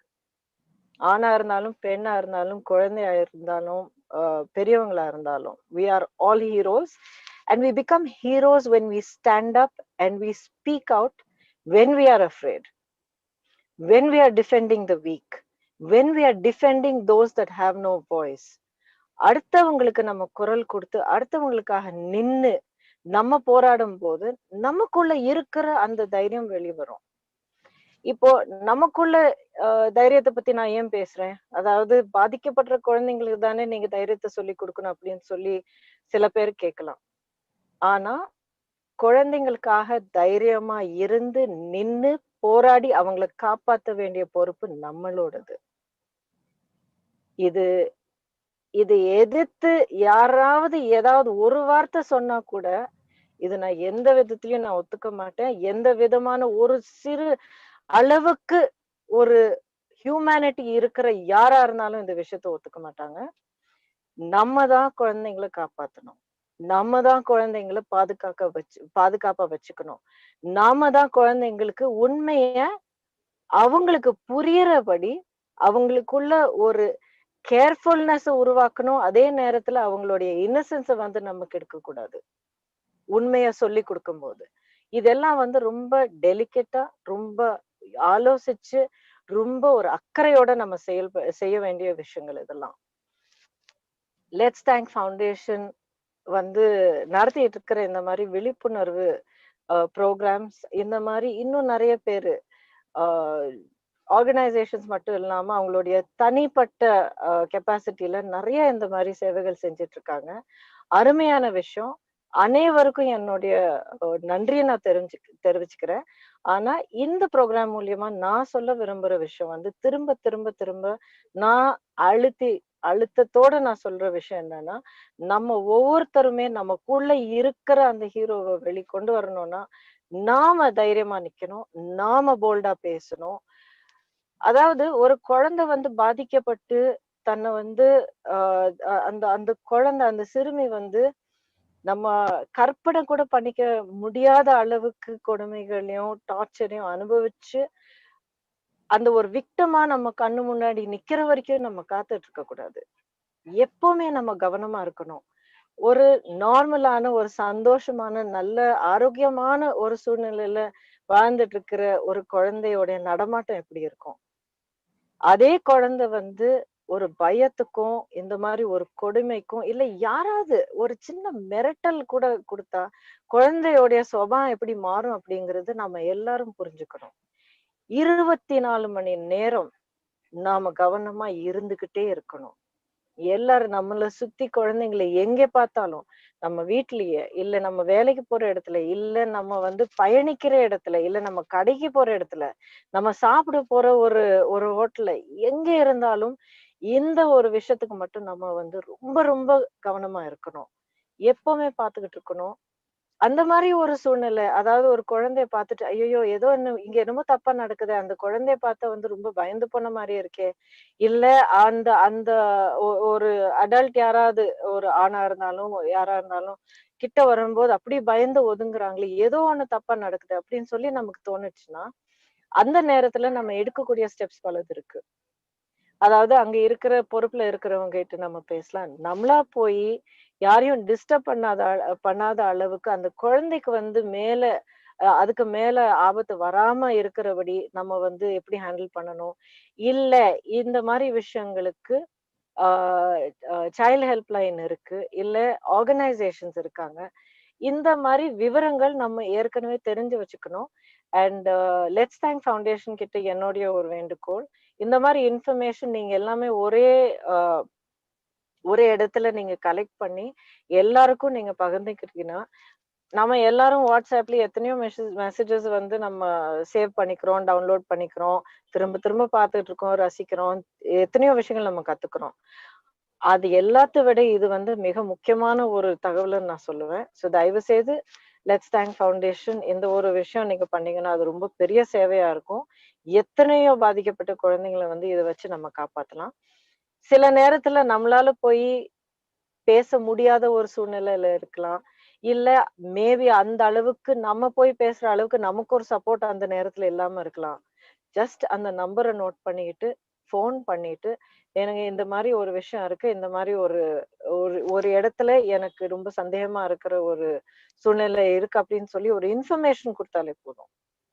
நம்மளால என்ன பண்ண முடியுமோ அதை நம்ம பண்ணித்தான் ஆகணும். இது வந்து எதுக்காக பண்ணணும் அப்படிங்கிறதுக்கு ஒரு விளக்கமே சொல்ல தேவையில்லை. ஏன்னா நம்ம வாழ்க்கையில மனுஷனா பிறந்த பிறகு மனுஷனா வாழ்ந்து நம்மளுடைய கடைசி நிமிஷம் வரைக்கும் மனுஷனா இருக்கிறதுக்கான ஒரே ஒரு மிக முக்கியமான தகுதி என்னன்னா, நாம வந்து அடுத்த மனிதனுக்காக என்ன வயசா இருந்தாலும் அடுத்த உயிருக்காக நாம நிக்கணும். அவங்களுடைய பாதுகாப்புக்காக நம்மளை விட வீக்கா இருக்கிறவங்களுக்கு நம்ம குரல் கொடுத்து அவங்களுக்கு பாதுகாப்பா நாம நிக்கிறது தான் நம்மளுடைய ஹியூமனிட்டியோட மிகப்பெரிய எடுத்துக்காட்டு. சோ தயவு செய்து இந்த விஷயத்த நீங்க எல்லார்கிட்ட பகிர்ந்துக்கணும். ரொம்ப ரொம்ப கடினமான உண்மை இது. நினைச்சு பார்க்கும்போது கூட இப்ப எனக்கு அடிவயிறு கலங்குது. இன்னைக்கு காலையில கூட இன்னொரு மாநிலத்துல நடந்த ஒரு கொடுமையை பத்தி நான் ஒரு பத்திரிகையில படிச்சேன். அதாவது 12 வருஷமாக ஒரு ஒரு நல்ல பொறுப்புல இருக்கிற ஒரு மனுஷன், ஒரு மனிதனே சொல்ல மாட்டேன், மிருகம்னு கூட சொல்ல மாட்டேன். ஏன்னா எந்த மிருகமும் இந்த மாதிரி நடந்துக்காது. அது ஒரு என்னன்னு ஒரு ஒரு டிஸ்கிரிப்ஷனே இல்லாத ஒரு ஜென்மம்னு மட்டும் தான் சொல்லணும். 12 வருஷமாக தொடர்ந்து 70க்கு மேலான குழந்தைங்களை வந்து இந்த மாதிரி அவர் கொடுமைப்படுத்திருக்காரு. நினைச்சு கூட பார்க்க முடியாதுங்க. அதுக்கு அவருடைய வீட்டுல இருக்கிறவங்களே உடந்தையா இருந்திருக்காங்க. இப்படிப்பட்டவங்களுக்கு என்ன தகுதி, என்ன என்ன தண்டனை கொடுக்கணும் அப்படிங்கிறது நம்ம எல்லாருக்கும் தெரியும். இந்த தண்டனை கூடிய சீக்கிரத்துல ரொம்ப எஃபெக்டிவான விதத்துல கண்டிப்பா கிடைக்கும்ங்கிற நம்பிக்கை எனக்கு இருக்கு. இல்லைன்னா மக்களாகிய நாம எல்லாரும் குரல் கொடுக்க வைக்கணும். தயவு செய்து போல்டா இருங்க, தைரியமா இருங்க. ஏன்னா உங்களுடைய போல்ட்னஸ், உங்களுடைய தைரியத்துலதான் நீங்க சந்தோஷமா இன்னசென்ட்டா இந்த உலகத்து மேலையும் அனைவரும் மேலையும் அவ்வளவு ஒரு முழு நம்பிக்கையோட வாழ வேண்டிய ஒரு குழந்தையோடைய எதிர்காலத்தை நீங்க பாதுகாக்க போறீங்க. தயவு செய்து அந்த ஸ்டெப் எடுங்க, குரல் கொடுங்க, போன் எடுத்து ஒரு கால் பண்ணுங்க, ஒரு மெசேஜ் அனுப்புங்க, என்ன பண்ணணுமோ அது பண்ணுங்க. ஆனா உங்களை சுத்தி எங்க இருந்தாலும் ஒரு குழந்தை வந்து கஷ்டத்துல இருக்கு அப்படிங்கிறது மட்டும் உங்களுக்கு தோணுச்சுன்னா தயவு செய்து உங்களுடைய பார்வையை திருப்பிட்டு பாதைய நகர்ந்து போயிட்டே இருக்காதீங்க. இது என்னுடைய மனமார்ந்த வேண்டுகோள். மறுபடியும் லெட்ஸ் தேங்க்ஸ் ஃபவுண்டேஷனுக்கு என்னுடைய நன்றி. இந்த மாதிரி நிகழ்ச்சிகள் இன்னும் நீங்க பலது பண்ணணும். இந்த பேண்டமிக் கண்டிஷன்ஸ்னால நீங்க இது வந்து வர்ச்சுவலா ஆன்லைன்ல பண்றீங்க. அதே நேரத்துல இந்த மாதிரி நிகழ்ச்சிகள் நீங்க ஒவ்வொரு இடத்துக்கும் போய் பண்ணணும். ஸ்கூல்ஸ்ல பண்றது வந்து குழந்தைங்களுக்கு நம்ம கத்துக் கொடுக்குறோம். ஆனா அதே நேரத்துல பெரியவங்களுக்கு வந்து இன்னும் நம்ம அவேர்னஸ் கொடுக்க வேண்டிய தேவை இருக்கு. தயவு செய்து எல்லா இடத்துலயும் பண்ணுங்க. இந்த விஷயத்த எல்லார்கிட்டையும் நீங்க வந்து ரீச் பண்ணுங்க. இந்த நிகழ்ச்சி நடத்தினதுக்கும் இந்த நிகழ்ச்சியில பங்கெடுத்த ஒவ்வொருத்தருக்கும் என்னுடைய மனமார்ந்த நன்றி. வணக்கம். Thank you madam, thank you so much. உங்க டைமுக்கு ரொம்ப ரொம்ப நன்றி மேடம். இந்த சமயத்துல அடுத்ததாக அச்சம் தவிரில வந்து மற்றும் ஒரு நண்பர் அண்ட் நடிகர், ஆங்கர், மோட்டிவேட்டர் என்ன சொல்லலாம் அவரை. ஸோ சிறந்த அவர் ஒரு ஆசிரியரும் கூட. ஸோ ஈரோடு மகேஷ் அவர்களே அன்புடன் வரவேற்கிறோம். அதே சமயம் கௌதமி மேடம்க்கும் எங்களுடைய நன்றிகளை தெரிவிக்கிறோம். Thank you so much madam. Erode Mahesh. அனைவருக்கும் வணக்கம். மாக்காப்பா ரொம்ப நன்றி என்னுடைய அறிமுகத்துக்கு. என்னுடைய ஒரு நண்பரை அறிமுகப்படுத்துறது ரொம்ப மகிழ்வான ஒரு விஷயம். நான் பெரிதும் மதிக்கக்கூடிய பேராசிரியர் ஜெயந்த் ஸ்ரீ பாலகிருஷ்ணன் அம்மா இருக்காங்க. அம்மா வணக்கம். திலகவதி அம்மா இருக்காங்க. வணக்கம்மா. கௌதமி மேடம், மதுந்தி மேடம் பேசியிருக்காங்க. மிக்க மகிழ்ச்சி கலந்துகிட்டதுக்கு. மீனாட்சி மேடம் ரொம்ப அழகான விஷயங்கள் சொன்னாங்க. மிக்க நன்றி. அட்வொகேட் ரமேஷன் இருக்காரு. வணக்கம்ண்ணே. இந்த அருமையான நிகழ்வை முன்னெடுக்கிறதுக்குன்னு ஒரு மனசு வேணும். மரியாதைக்குரிய அன்பு சகோதரி திரு பிரதீப் அவர்கள், என்னுடைய மனம் நிறைந்த வாழ்த்துக்கள் சார். எங்க எல்லாரையுமே கனெக்ட் பண்ண சுதர்ஷன் அவர்களுக்கும் என்னுடைய மனம் நிறைந்த நன்றி. இதற்கான மாற்றம் இந்த பெண் குழந்தைகளுக்கு எதிராக நடக்கிற இந்த பாலியல் வன்கொடுமைகளுக்கான மாற்றம் எங்கிருந்து துவங்கணும்னு நான் நினைக்கிறேன்னா வீட்டுல இருந்து துவங்கணும்னு நான் நினைக்கிறேன். ஏன் வீட்டுல இருந்து துவங்கணும் அப்படின்னா, இப்ப பெண்கள் போல்டா இருங்கன்னு பேசுற இதே சமுதாயம் தான் வீட்டுல பெண்கள் போல்டா பேசுனா ஏன்டா ஆம்பளை மாதிரி பேசுறேன்னு கேட்கறதுக்கும் தயங்காத ஒரு சமூகமா இருக்கு. இது ஒரு மிகப்பெரிய கேள்வியாவே எனக்குள்ள இருக்கும். ஏன்னா எனக்கும் ஒரு பெண் குழந்தை. பிரதீப் சார் சொன்னது எனக்கு அதுதான் மனசை தொட்ட விஷயமா இருந்தது. ஒரு அப்பாங்கிற முறையில நான் சில விஷயத்த நான் யோசிச்சு பாக்குறப்ப எனக்கு பயமா இருக்கு இந்த சமூகத்தை நினைச்சா அப்படின்னாரு. எனக்கும் அதே ஒரு அக்கறை உண்டு, அதே ஒரு ஒரு விழிப்புணர்வு உண்டு. அதனால என் பொண்ணுகிட்ட நான் எப்பயுமே நிறைய விஷயங்கள் சொல்லிக்கிட்டே இருப்பேன். இந்த அச்சம் இந்த வார்த்தையை எனக்கு ரொம்ப ரொம்ப பிடிச்சிருந்தது.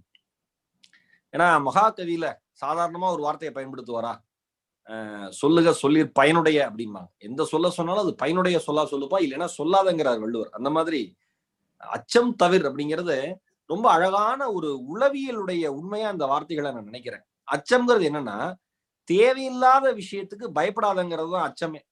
நீ தப்பு பண்ணிட்டு அதுக்காக நீ பயப்பட்டேன்னா அச்சம் கிடையாது. நீ தப்பே பண்ணல ஆனா அதுக்காக நீ பயப்பட்டேன்னா அது அச்சம்ங்கிறாரு. அதனாலதான் அச்சம் தவிர்னாரு. தேவையில்லாத விஷயம்டா தம்பி, அச்சத்தை தவிர்த்துருன்னாரு பாரதி. அதனாலதான் ரௌத்திரம் பழகுனாரு. ஏன்னா சில பேர் எல்லா இடத்துலயும் கோவப்படுவாங்க. கோவப்பட வேண்டிய இடத்துல கோவப்படணும், பழகணும். கோவத்தை பழகுங்கிறதே மிகப்பெரிய ஒரு வார்த்தை தான். இதனால இந்த அச்சம் தவிர்த்து இந்த மகாகவியினுடைய வார்த்தைகள் எடுத்ததுக்கு நான் முதல்ல நன்றி சொல்றேன். பாலினம் ஆண்கள் பெண்கள் அப்படின்னு இருக்குன்னா அதுலயே பெருமை சிறுமைன்னு பிரிச்சதையே நம்ம ஆளுங்க தான். உலகத்திலேயே வந்து மனுஷன் மாதிரி வந்து ஒரு மோசமான ஆள் உலகத்திலேயே பார்க்க முடியாது. எதுனாலும் மேல கீழேன்னு ஒரு கேட்டகரி வச்சுப்பாங்க. நான் மேல நீ கீழே, நான் மேல நீ கீழே. அதே மாதிரிதான் ஆண்கள் பெண்கள். அம்மா அம்மா அம்மான்னு உயிரே விடுவாங்க. இந்த சைடு வந்து ஏதாவது ஒரு பெண்கள் தன் கூட ஒர்க் பண்ற ஒரு சகோதரியோ இல்ல ஒரு தோழியோ தனக்கு மேல வந்து அதனால அதை வந்து அவங்களால தாங்கிக்க முடியாது. நான் நினைக்கிற முதல் விஷயம், அடிப்படையில மாற்றம் நம் வீட்டிலிருந்து துவங்க வேண்டும், நம் மனதிலிருந்து துவங்க வேண்டும். பேசுகிற எல்லாருமே மாற்றத்தை விரும்புறாங்கிறது உண்மை. ஆனா யாரும் மாற்றத்துக்கு தயாரா இல்லைங்கிறதும் உண்மை. நான் எப்பயுமே ஒரு வாக்கியம் சொல்லுவேன். ஒரு பெண் தனியாக இருந்தால் அது ஆணுக்கு கிடைத்த வாய்ப்பல்ல, பொறுப்புன்னு சொல்லுவேன். அது எப்ப ஒரு ஆண் வந்து தன்னுடைய பொறுப்பா எடுத்துக்கிட்டு ஒரு பாதிக்கப்பட்ட பெண்ணுக்காகவோ இல்ல பாதிக்கப்பட போற பொண்ணை காப்பாத்துறதுக்காக தன்னுடைய முயற்சி எடுக்கிறானோ அவன்தான் சிறந்த ஆண்மகன். அதுதான் ஆண்மை என்னை பொறுத்த வரைக்கும். வேற எதுவுமே ஆண்மை கிடையாது. நீங்க வந்து நான் வந்து அலங்காநல்லூர் ஜல்லிக்கட்டுல 4 காலம் அடக்கினேன் தம்பி, எல்லாம் சரிப்பா. உனக்கு கண் எதிர ஒரு குற்றம் நடக்குதா, அதுக்கு நீ போய் வந்து முன்னாடி நிக்கிறியா, அதுக்கு நீ குரல் கொடுக்கறியா, உன்னுடைய குரலே உயர்ந்த குரல், நீ தான் இந்த உலகத்திற்கான மாவீரன்கிறது என்னுடைய தாழ்மையான கருத்து. இன்னொன்னு வந்து பாலியல் வன்கொடுமைகளை பொறுத்த வரைக்கும் பெண்களுக்கு, பெண் குழந்தைகளுக்கு எதிரான பாலியல் வன்கொடுமைகளுக்கு பொதுவா வந்து புள்ளி விவரங்கள் எடுத்து பார்த்தோம்னா அவர்களுக்கு தெரிந்தவர்கள் மூலமாகவே 90% நடக்குது, பெண்களுக்கும் பெண் குழந்தைகளுக்கும். இப்ப தெரிந்தவர்கள் மூலமா நடக்கிறதுனால வீட்டுல இருக்கிறவங்க என்ன நினைக்கிறாங்கன்னா, இது நம்ம ஃபேமிலி சர்க்கிள்குள்ள நடக்குது, இது நம்ம குடும்பத்துக்கு மட்டும் இல்ல, நம்ம பரம்பரைக்கு ஒரு அசிங்கமா போயிருமே அப்படிங்கிறது நினைக்கிறாங்க. எனக்கு ரொம்ப இன்னைக்கு வரைக்கும் புரியாத ஒரு விஷயம் என்னன்னா, பாலியல் வன்கொடுமை பொறுத்த வரைக்கும் பாதிக்கப்பட்டவங்க தான் மறுபடியும் பாதிக்கப்படுறாங்க. எவன் பாதிப்பை ஏற்படுத்தினானோ அவர்களை பற்றி இந்த சமுதாயம் பெரிதாக கண்டுகொண்டதாய் வரலாறே இல்லை. என்னுடைய தோழி ஒரு கவிதை எழுதியிருந்தாங்க. அந்த நாளில் என்மேல் விழுந்த நகக்கீரல்களை விட, அந்த நாளில் என்மேல் விழுந்த நகக்கீரல்களை விட உங்களுடைய விமர்சன கீரல்கள் தான் இன்னும் என்னை அதிகமாக பாதித்துக் கொண்டிருக்கிறதுன்னாங்க. ஒரு கவிதை தோழி எழுதின கவிதை. உண்மை அதுதான். நாம வந்து யாரு வந்து தப்பு பண்ணாங்களோ அவர்களை விமர்சனம் செய்யவும் அவர்களை தரக்குறைவா பேசவும் நம்ம தயாராகவே இல்லை. பாதிக்கப்பட்ட அந்த பெண்ணை, அந்த குழந்தையை நாம பேசுறதுனாலதான் அந்த குடும்பத்துக்குள்ள ஒரு மாபெரும் தயக்கம் இருக்கு. ஆனா இந்த தயக்கத்தை உடைக்க வேண்டிய தருணம்ங்கிறது வந்தாச்சு. இனிமேலும் நாம தயக்கமா இருந்தோம் இல்ல வந்து இப்படி ஆயிடுச்சே, நம்ம குடும்பத்துல ஒரு கவி பேர் வைரமுத்தையா அழகா ஒரு கவிதை வரிகள் இருக்கு. ஒரு தேசத்தில் பற்றும் தீ தன் சட்டை பையில் பற்றும் வரைக்கும் எவனும் சப்தம் விடுவதில்லை. இன்னைக்கு ஒரு பேப்பர் எடுக்கிறோம், ஒரு செய்தித்தாள் எடுக்கிறோம், நாளிதழ் எடுக்கிறோம், ஒரு செய்தியா படிக்கிறோம். படிக்கிறப்ப அது ஒரு செய்தியா தான் பாக்குறோம். ஏன்னா அது நம்ம வீட்டுல நடக்கல. அந்த உணர்வு இருக்கிற வரைக்கும் இங்க எதுவுமே மாறாது. எங்க நடந்தாலும் இது நமக்கு நடந்தது, நம்ம சமுதாயத்துக்கு நடந்தது, நாளைக்கு நம்ம குடும்பத்துக்குள்ள வந்தாலும் வந்துருங்கிற ஒரு நினைப்பு எந்த மனிதனுக்கு இருக்கோ, எந்த குடும்பத்துக்கு இருக்கோ, அதுதான் சரியான ஒரு எண்ணம்னு நான் நினைக்கிறேன். நிறைய பேர் நம்ம ஒரு செய்தியா படிச்சுட்டு கடந்து போயிடுறோம். கிடையாது, அந்த சமயத்துல நம்ம கோவப்படுறோம். அதுக்கப்புறம் அந்த பாதிக்கப்பட்ட பெண் ஒரு சம்பவம் நடக்குது, நம்ம எல்லாருமே குரல் கொடுக்குறோம், நான் உட்பட எல்லாருமே குரல் கொடுக்குறோம், ஆவேசமா இருக்கும், பொங்குறோம், எல்லாமே பண்றோம். அதுக்கப்புறம் யாராவது ஒருத்தர் அந்த பெண்ணோட குடும்பத்தை தொடர்பு கொண்டு பேசியிருக்கோமா? இல்ல அந்த பெண் குழந்தை இப்ப என்ன படிக்குது, நீங்க படிக்க வைக்கிறீங்களா? மறுபடியும் வீட்டுல இருந்து வழக்கம் போல அந்த குழந்தை வந்து துள்ளி பட்டாம்பூச்சி போல போகுதா? அதே கனவுல சுமந்துட்டு போகுதா? அதற்கான முயற்சிகள் நீங்க என்ன எடுத்திருக்கீங்கன்னு நம்ம யாருமே கேட்டதில்லை. ஆனா நான் என்ன நினைக்கிறேன்னா, இனிமேல் அந்த பொறுப்பு நம்முடைய பொறுப்புன்னு நினைக்கிறேன். ஏன்னா நான் ஒரு அண்ணன், நான் ஒரு தகப்பன், நான் ஒரு மகன், ஒரு ஆணா ஒரு பெண்ணுக்கு பல நேரங்களில் பல உறவுகளை நான் வாழ்ந்து கொண்டுதான் இருக்கேன் இந்த சமுதாயத்துல. ஒரு பெண்ணா அவங்க பல நேரங்கள்ல பல உறவுகளை எனக்கான கான்ட்ரிபியூட் பண்ணிக்கிட்டே இருக்காங்க, எல்லா விதத்திலையும் எனக்கு சப்போர்ட் பண்ணிக்கிட்டே இருக்காங்க. நாம மறுபடியும் பண்ண வேண்டிய தருணம் இது. அதனால இனிமேல் நம்மளுக்கு தெரிஞ்ச சர்க்கிள்ல யாருக்காவது நடந்ததுன்னா அவங்க கூப்பிடலாம் வேண்டாம். கேள்விப்பட்டீங்களா, நேரா வீட்டுக்குள்ள கதவை தட்டி உள்ள போங்க, நட்பா உட்காருங்க, குடும்பத்திட்ட பேசுங்க, உங்களுக்கான ஆறுதல் என்னன்னு. இப்ப அழகா மீனாட்சி மேடம் அவ்வளவு விஷயங்கள் சொன்னாங்களே, பேசுங்க. இப்ப லெட்ஸ் தேங்க் ஃபவுண்டேஷன் இருக்கு, நம்ம சார் இருக்காரு, ஏதாவது கல்விக்கு உதவி வேணுமா சாரை தொடர்பு பேசலாம். நிறைய கவுன்சிலிங் வந்து ஜெயந்திஸ்ரீ அம்மா இருக்காங்க, திலகவதி அம்மா இருக்காங்க. குழந்தைங்களுக்கு நம்ம உரிமையா கேட்கலாம், அம்மா இந்த மாதிரி ஒரு குழந்தை பாதிக்கப்பட்டிருக்குமா, அவங்க குடும்பத்திட்ட நீங்க பேசுங்கம்மா அப்படின்னு உரிமையா கேட்கலாமே. சார் நம்ம போன்ல இருக்கிற கான்டாக்ட் வெறும்னா வந்து கான்டாக்டா இருக்கிறது மட்டும் கிடையாது, அதை கனெக்ட் பண்றதுதான். வெறும் கான்டாக்ட் வந்து கான்டாக்டே இல்லை, அதை கனெக்ட் பண்ணணும். வெறும் நம்பரா வச்சிருந்து என்ன செய்யறது? நம்ம இன்னைக்கு எனக்கு ஏதாவது ஒரு மனசுல ஏதாவது ஒரு பிரச்சனைனா நான் உரிமையா தொடர்பு என்னால பேச முடியும், யார்கிட்ட வேணா. அந்த மாதிரி பேசுறதுக்கு நீங்க போய் உட்காருங்க, சக மனுஷன்ட்ட பேசுங்க.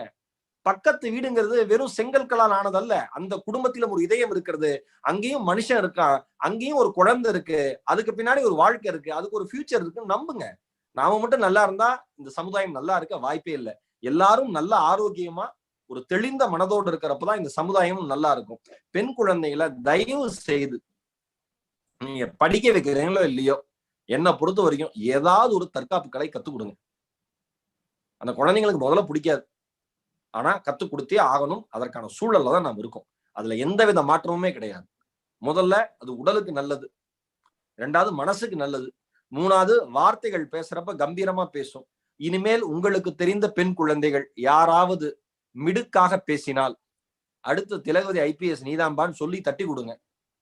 அடுத்த பேராசி ஜெயந்திரிஷி அம்மா நீங்க தான் தட்டி கொடுங்க. அந்த மாதிரி தட்டி கொடுத்தானா அந்த குழந்தைங்க மேல வரும். பேசுறப்பே நீ ஏன் இப்படி பேசுறேன்னா அந்த குழந்தை உங்களிடம் எதுவுமே சொல்லாது. குடும்பத்தில் இருக்கிற இதை பார்க்கிற இனிமேல் பார்க்க போகிற அத்துணை பெற்றோர்களுக்கும் ஒரு பெற்றோரா ஒரு தகப்பனா என்னுடைய அன்பான வேண்டுகோள், உங்கள் குழந்தைகளிடம் அமர்ந்து பேசுவதை விட உலகத்தில் நீங்கள் வேறு ஒன்றையும் சாதிக்க போவதே இல்லை. குடும்பத்துடன் அமர்ந்து பேசுகிற தருணம் மாதிரி ஒரு மிக மகிழ்ச்சியான உன்னதமான தருணம் வாழ்க்கையில வேற எதுவுமே கிடையாது.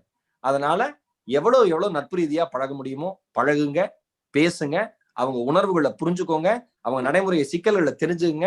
அதற்கு விடை உங்களால் சொல்ல முடியவில்லை என்றால் நிறைய அன்பு சகோதரர்கள் இருக்காங்க, நம்ம பிரதீப் சார் மாதிரி, சுதர்சன் சார் மாதிரி, இந்த குழுவில் இணைந்திருக்கிற அன்பு தாயார்களும் சகோதரிகளும் சகோதரர்கள் மாதிரி எல்லாருடைய உதவியும் நீங்க எடுத்துக்கலாங்கிறது என்னுடைய அன்பான வேண்டுகோள். அச்சம் தவிர்ப்போம், பெண்களை காப்போம். பெண்கள் இந்த சமுதாயத்தின் கண்கள்னு வார்த்தைகளா சொன்னா பத்தாது, அதை வாழ்க்கையாக மாற்றி காட்டுவோம். நன்றி. தேங்க்யூ ஈரோடு மகேஷ், உங்களோட நேரத்துக்கு ரொம்ப ரொம்ப நன்றி. அண்ட் நீங்க சொன்னது எல்லாமே வந்து பாத்தீங்கன்னா கண்டிப்பாக அதை பார்த்தவங்களும் கேட்டவங்களும் கண்டிப்பாக அதை ஃபாலோ பண்ணுவாங்க அப்படின்றத நம்புறோம். மீண்டும் வந்து பாத்தீங்கன்னா அச்சம் தவிர சார்பாக ஈரோடு மகேஷ்க்கு நன்றி. தேங்க்யூ. நன்றி. ஓகே, ஸோ அடுத்ததாக சிறப்பான ஒரு ஆக்ட், இந்த ஒரு ஆக்டை பத்தி ஒரு அவேர்னஸ் கொடுக்கறதுக்காக திரு ரமேஷ் அவர்களை வந்து நான் அன்புடன் நினைக்கிறேன். ஸ்பெஷல் பப்ளிக் ப்ராசிக்யூட்டர் திரு ரமேஷ் அவர்கள் ஒரு குறிப்பிட்ட ஆக்டை பத்தி அவர் வந்து பேச போறாரு. வணக்கம் சார். வணக்கம் சார். வணக்கம். சரி, இவ்வளவு நேரம் அந்த குழந்தைகள் எப்படிலாம் பாதிக்கப்படுறாங்க அது ரொம்ப மோட்டிவேஷனா நம்ம ஈரோடு மகேஷ் கூட ரொம்ப நேரம் சொல்லியிருந்தேன். நானும் ரொம்ப லயிச்சு போயிருந்தேன். இந்த மாதிரி குழந்தைகளுக்கு எதிரான குற்றங்கள் காலங்காலமா நடந்துட்டு தான் வருது.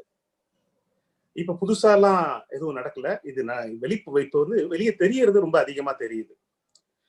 இப்போ இந்த மாதிரி குழந்தைகளுக்கு எதிரான குற்றங்களை கையாள்வதற்கான சட்டம் இதுக்கு முன்னாடி ஏதாவது இருந்ததான்னு பார்த்தோம்னா, நம்ம எல்லாத்துக்கும் பொதுவாக வந்து இந்திய தண்டனை சட்டத்தை தான் வந்து நம்ம எல்லா குற்றங்களுக்கு எதிராக பயன்படுத்திட்டு வரோம். அந்த இந்திய தண்டனை சட்டத்துல கூட குழந்தைங்களுக்கு எதிரான இந்த பாலியல் வன்முறையை வந்து கையாள்வதற்கான தனியான பிரிவுகள்லாம் எதுவுமே இல்லை.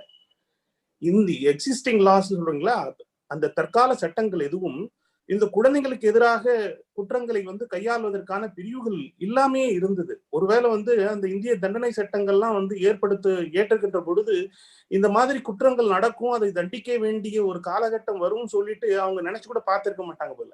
அதனாலேயே அவங்க வந்து அந்த மாதிரி பிரிவுகள்லாம் எதுவுமே சேர்க்காம இருந்தாங்க.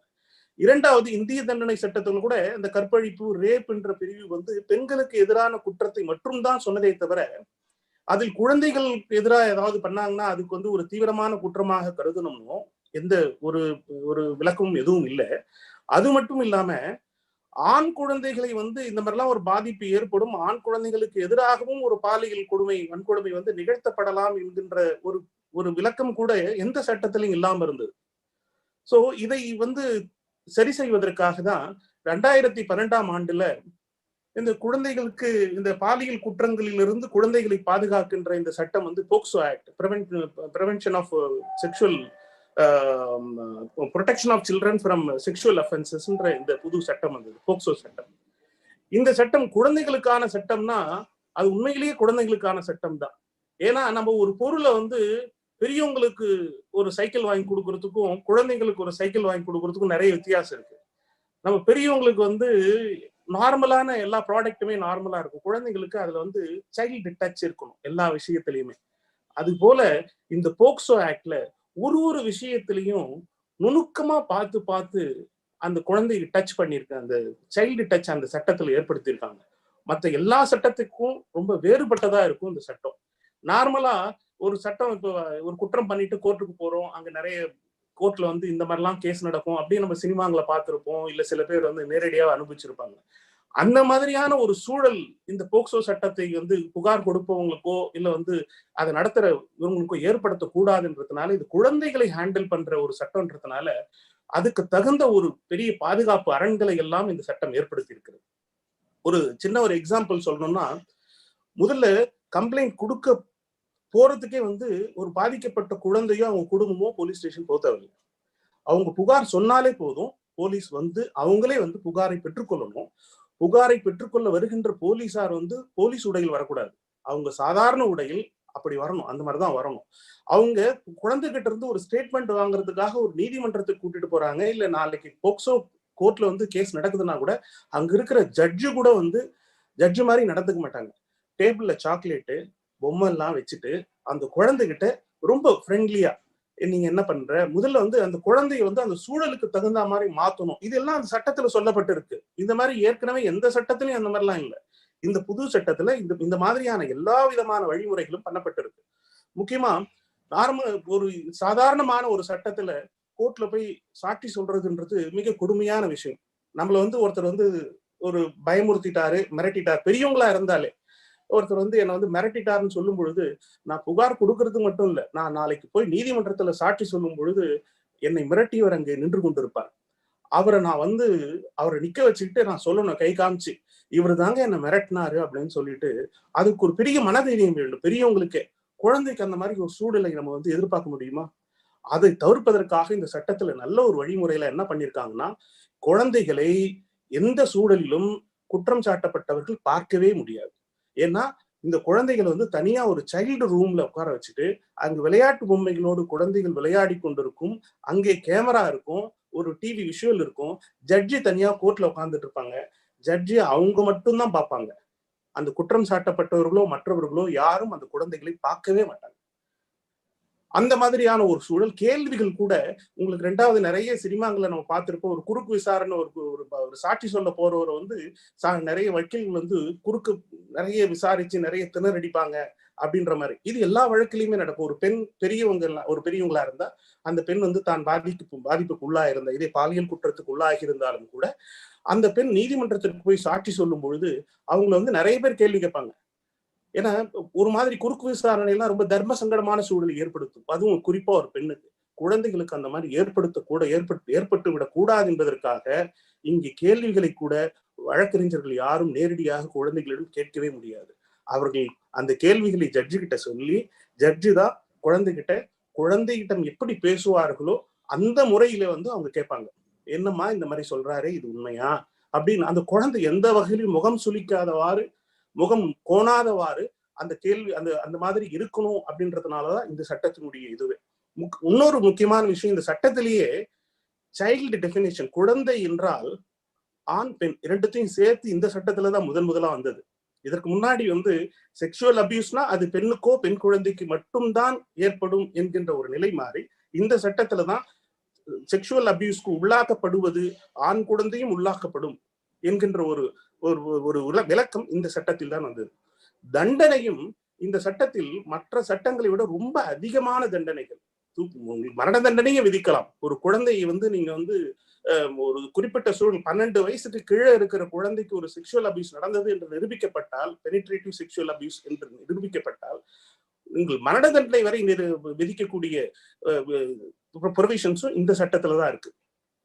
இன்னொரு முக்கியமான வார்த்தை நீங்கள் மாறுபாடு, நாம வந்து இதுக்கு முன்னாடி மாற்றுத்திறனாளிகளுக்கு எப்படி வார்த்தைகளை பயன்படுத்தணுமோ அது போல வந்து இந்த சட்டத்தில் தான். இதற்கு முன்னாடிலாம் நம்ம வந்து நார்மலா வந்து இந்த மாதிரி செக்ஷுவல் அபியூஸ் வந்து சட்டத்திலேயே வந்து ரேப் அல்லது கற்பழிப்புன்னு சொல்லுவாங்க. இந்த சட்டத்துலதான் இது வந்து செக்ஷுவல் அபியூஸ் பாலியல் குற்றங்கள் தான் சொல்லணும். குழந்தையை பொறுத்தவரையிலும் ரேப்ன்ற வார்த்தையை நீங்க பயன்படுத்தவே கூடாது. அது வந்து குழந்தைகளுக்கு எதிரான அந்த வார்த்தையே வந்து தவறா. ஏன்னா ஜேஜே ஆக்ட்ல வந்து ஜுவனைல் ஜஸ்டிஸ் ஆக்ட்ல உங்களுக்கு சில்ட்ரன் வித் கான்ஃபிளிக்ட் ஆஃப் லான்னு தான் சொல்லுவாங்க. குழந்தைகள் சட்டத்திற்கு முரண்பட்டு நிற்கிறாங்கன்னு சொல்லுவாங்க. மற்ற விஷயங்கள் பெரியவங்கள்லாம் வந்து சட்டத்தை மீறிட்டாங்க, குற்றம் புரிந்தாங்கன்னு சொல்லலாம். குழந்தைகளை நீங்க வந்து குற்றம் புரிந்தார்கள், சட்டத்தை மீறிட்டாங்கன்னு சொல்லக்கூடாது, சட்டத்தோடு முரண்பட்டு நிற்கிறார்கள் அப்படின்னு சொல்லலாம். அது போல இந்த சட்டத்தில் குழந்தைகளுக்கு ரொம்ப பாதுகாப்பு ஏற்படுத்துகிற வகையில இப்ப புகார் கொடுக்கும் பொழுதே ஒரு குழந்தை வந்து தவறுதலா ஏதாவது சொன்னாலும் கூட மற்ற குற்ற வழக்குகளில ஒருத்தர் போய் புகார் சொல்றாங்க, புகார் சொன்னவங்க பொய்யா புகார் கொடுத்திருந்தா அவங்க மேல நடவடிக்கை எடுக்கலாம். ஆனா இந்த சட்டத்துல சில நேரத்துல குழந்தைகள் ஏதாவது தவறுதலா ஏதாவது சொல்லியிருக்கலாம், மிகைப்படுத்தி சொல்லியிருக்கலாம் என்ற காரணத்தினால அந்த மாதிரி ஏதாவது புகார் சொல்லியிருந்தாலும் அவர்களுக்கு அவர்கள் மீது எந்த விதமான குழந்தைகள் மீது நடவடிக்கை எடுக்கக்கூடாது என்கின்ற ஒரு பாதுகாப்பு இந்த சட்டத்தில் குழந்தைகளுக்கு செய்யப்பட்டிருக்கிறது. அது போல புகார் கொடுப்பதிலிருந்து இரண்டாவது, இந்த விஷயம் தெரிந்து வெளியே யாரும் சொல்லாமல் ஒரு டாக்டர், இப்போ கேரளால ஒரு டாக்டர் மேல அந்த மாதிரிதான் கேஸே போட்டாங்க. ஒரு சின்ன ஒரு 15-16 வயசு ஒரு குழந்தைய வந்து ட்ரீட்மெண்ட்டுக்கு எடுத்துட்டு போறாங்க. அந்த குழந்தை வந்து பிரெக்னெண்டா இருக்கு. அது தெரிஞ்ச டாக்டர் வந்து இமீடியட்டா அந்த புகார் செஞ்சிருக்கணும், கம்ப்ளைண்ட் பண்ணிருக்கணும். ஏன்னா குற்றம் செய்வது மட்டுமல்ல, அந்த குற்றம் நடந்தது என்று தெரிந்து அதை மறைப்பதும் கூட குற்றம் தான். இந்த சட்டத்தில் அது எடுத்து வரப்பட்டிருக்கிறது. ஒருத்தர் வந்து அந்த விஷயத்தை தெரிந்து வெளியே சொல்லாமல் இருப்பது கூட வந்து குற்றமாக இதில் மாற்றப்பட்டிருக்கிறது. அது போல புகார் கொடுப்பதிலிருந்து அந்த குழந்தை வந்து அந்த சட்ட நடவடிக்கைகளில் பங்கு பெறுவது வந்து அவ்வளவு ஒரு பாதுகாப்பாக இந்த சட்டத்தில் இந்த குழந்தையின் பெயரோ குழந்தையினுடைய குடும்பத்தினுடைய அடையாளமோ அல்லது குழந்தை அடையாளம் காணுகின்ற வகையிலே எந்த விதமான தகவலோ, அந்த ஊர் பேர், இப்ப கிராமங்கள் எல்லாம் இந்த கிராமம் சொல்வதன் மூலமாக ஒரு குடும்பத்தை அடையாளம் கண்டுவிட முடியும். அந்த மாதிரியான விஷயங்கள் கூட சொல்லப்படக்கூடாது, பத்திரிகைகளில் செய்தியோ எந்த விதத்திலும் வெளிவரக்கூடாது என்கின்ற பாதுகாப்பும் கூட இந்த சட்டத்தில் எடுத்து வரப்பட்டிருக்கிறது. இதையெல்லாம் தாண்டி நீங்கள் சட்டம் ஏற்படுத்தலாம், இந்த மாதிரி பாதுகாப்பு ஏற்படுத்தலாம். ஆனா ஒரு ரெகுலரான ஏற்கனவே இருக்கின்ற நீதிமன்றங்களிலே இப்படிப்பட்ட வழக்குகள் நடத்தினால் வந்து விரைவாக நீதி கிடைக்காது. ஏன்னா உங்களுக்கு குற்றங்கள் தண்டனைகள் கடுமையாக்கப்பட்டு குற்றங்கள் புது சட்டங்கள் உருவானால் மட்டும் போதாது, விரைவாக நீதி வழங்கப்பட வேண்டும். அதுக்காக இந்தியா முழுவதும் ஒரு மாவட்டத்திலும் போக்சோவுக்கென ஒரு சிறப்பு நீதிமன்றம் இப்போதெல்லாம் உருவாக்கப்பட்டிருக்கிறது. ஒரு மாவட்டத்திலுமே போக்சோ சிறப்பு நீதிமன்றம் இருக்கிறது. அந்த சிறப்பு நீதிமன்றத்திலே தான் வழக்குகள் எல்லாம் இதற்கென குழந்தைகளுக்கு எதிரான குற்றங்களை விசாரிப்பதற்கென சிறப்பு நீதிமன்றங்கள், விசாரிக்கும் நடைமுறைகளும் சிறப்பான நடைமுறைகள், அந்த நீதிபதிகளுக்கும் சிறப்பான பயிற்சிகள் இப்படியெல்லாம் கொடுக்கப்பட்டு இந்த சட்டத்தை வந்து இப்போது நடைமுறைப்படுத்தி கொண்டிருக்கின்றோம். இந்த சட்டம் நடைமுறைப்படுத்தப்படுவது வெளியே தெரிந்த காரணத்தினால்தான் இப்பொழுது இந்த ரிப்போர்ட்டிங் ஆஃப் கேசஸ் அதிகமா இருக்கு.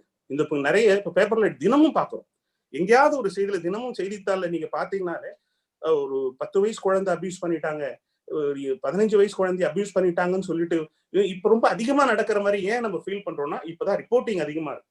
அதுக்கு முன்னாடி இந்த மாதிரியான புகார்கள் ஒண்ணு ஏற்கனவே சொன்னது போல இது வெளியே தெரிஞ்ச அசிங்கம், வெளியே தெரிஞ்சா இது எப்படி ஹேண்டில் பண்றது, அதை ஹேண்டில் பண்றதுக்கான ஒரு சரியான சூழல் இல்லை, கோர்ட்டுக்கு போனா ரொம்ப கம்பல்சன் ப்ரொசீஜர்ஸ் நிறைய இருக்கும், அந்த மாதிரி சூழல்ல வெளியே சொல்லாம இருந்தாங்க. இப்ப இந்த சூழல்கள் எல்லாம் மாற்றப்பட்டு இந்த சிறப்பு சட்டம், சிறப்பு நீதிமன்றம், சிறப்பு அதிகாரிகள் எல்லாமே ஏற்படுத்தப்பட்டிருப்பதனால நிறைய பேர் புகார் கொடுக்க முன் வருகிறார்கள். அதை சொல்லாமல் வெளியே மறைப்பது கூட குற்றம் என்று ஆக்கப்பட்டிருப்பதால் அந்த குற்றம் நடந்தது வந்து மறைத்த தாய் தந்தையர் கூட இதுல வந்து குற்றவாளிகளாக ஆக்கப்படுவதற்கான வாய்ப்புகள் இருக்கிறது. இது எல்லாமே வந்து குழந்தைகள் பாதுகாப்பான சூழலில் வளரணும். குழந்தைகளுக்கு எதிராக அதான் நான் ஒரு வழக்கு, முக்கியமான குழந்தைகளுக்கு எதிரான வழக்கு நான் சிறப்பு பப்ளிக் ப்ராசிக்யூட்டர் நடத்தினேன். அந்த வழக்கில் நான் வாதத்தின் போது சொன்னதுதான் இப்பவும் சொல்லுகின்றேன். 18 வயதுக்கு கீழே இருக்கின்ற ஆண் அல்லது பெண் குழந்தைகள் வந்து மின்சாரம் செல்லுகின்ற ஒரு கம்பி போல, லைவ் ஒயர் என்று ஒவ்வொருவரும் உணர வேண்டும். அதை தொட்டால் தூக்கி எறியப்படுவீர்கள். அந்த குழந்தைகளை நீங்கள் தொட நினைத்தாலே உங்கள் மீது மின்சாரம் பாயும், தண்டனை பாயும், இந்த சட்டம் பாயும், உங்கள் மீது கடுமையான நடவடிக்கை எடுக்கப்படும் என்று ஒவ்வொருவரும் உணர்கின்ற பொழுது அவர்களுக்கு வந்து ஒரு பயம் வரும். ஐயோ குழந்தையா, நம்ம எதுவுமே தொடக்கூடாது, நம்ம எதுவுமே பண்ணக்கூடாது என்கின்ற ஒரு அச்சம் கூட வந்து குற்றத்தை தடுப்பதற்கான ஒரு மாற்றத்தை ஏற்படுத்தும். அதற்காகத்தான் இந்த இப்படிப்பட்ட சட்டங்கள் எடுத்து வரப்பட்டிருக்கின்றன. இந்த சட்டம் வந்து இது சைல்டு வெல்ஃபேர் லெஜிஸ்லேஷன் என்று சொல்வார்கள், குழந்தைகள் நல சட்டம் என்று. உண்மையிலே இதுதான் மிக அருமையான குழந்தை நல சட்டம். இந்த சட்டத்தின் மூலமாக இன்று குழந்தைகள் வந்து பாதுகாக்கப்பட்டு கொண்டிருக்கிறார்கள். குழந்தைகளை வந்து அபியூஸ் செய்பவர்கள் வந்து தண்டிக்கப்பட்டு கொண்டிருக்கிறார்கள். இந்த வாய்ப்புக்கு நன்றி, வணக்கம். Thank you Ramesh sir. ரொம்ப இது வந்து பாத்தீங்கன்னா அந்த சட்டத்தை பத்தி வந்து ரொம்ப தெளிவா சொன்னீங்க. அண்ட் அதை வந்து அதை எப்படி எக்ஸிக்யூட் பண்ணுவாங்க அப்படின்றதையும் சொன்னீங்க. அண்ட் ரொம்ப லேட்டஸ்டா வந்து ஒரு ரெக்கார்ட் டைம்ல வந்து பாத்தீங்கன்னா அந்த அக்யூஸ் பண்ணவரை வந்து பாத்தீங்கன்னா அந்த குழந்தைங்களை வந்து பாத்தீங்கன்னா கொடுமைப்படுத்தினவரை வந்து பாத்தீங்கன்னா 17 நபர்கள், ஒரு சின்ன குழந்தை 17 பேர். ஆமா.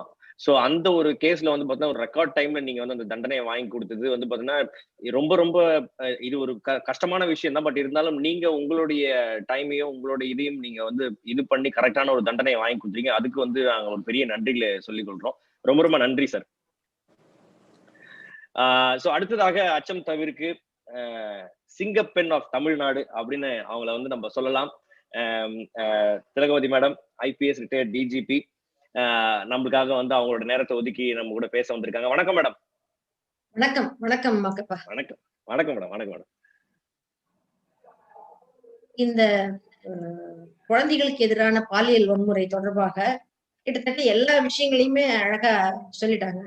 ரமேஷ் வந்து சட்ட ரீதியாக என்னென்ன இருக்குது அப்படிங்கறத மிக மிக தெளிவாக சொன்னாரு. அதே மாதிரி மீனாட்சி அம்மாவும் வந்து தவிர அரசாங்கம் என்னென்ன முயற்சி எடுத்துட்டு இருக்குது அப்படிங்கிறத மிக தெளிவாக சொன்னாங்க.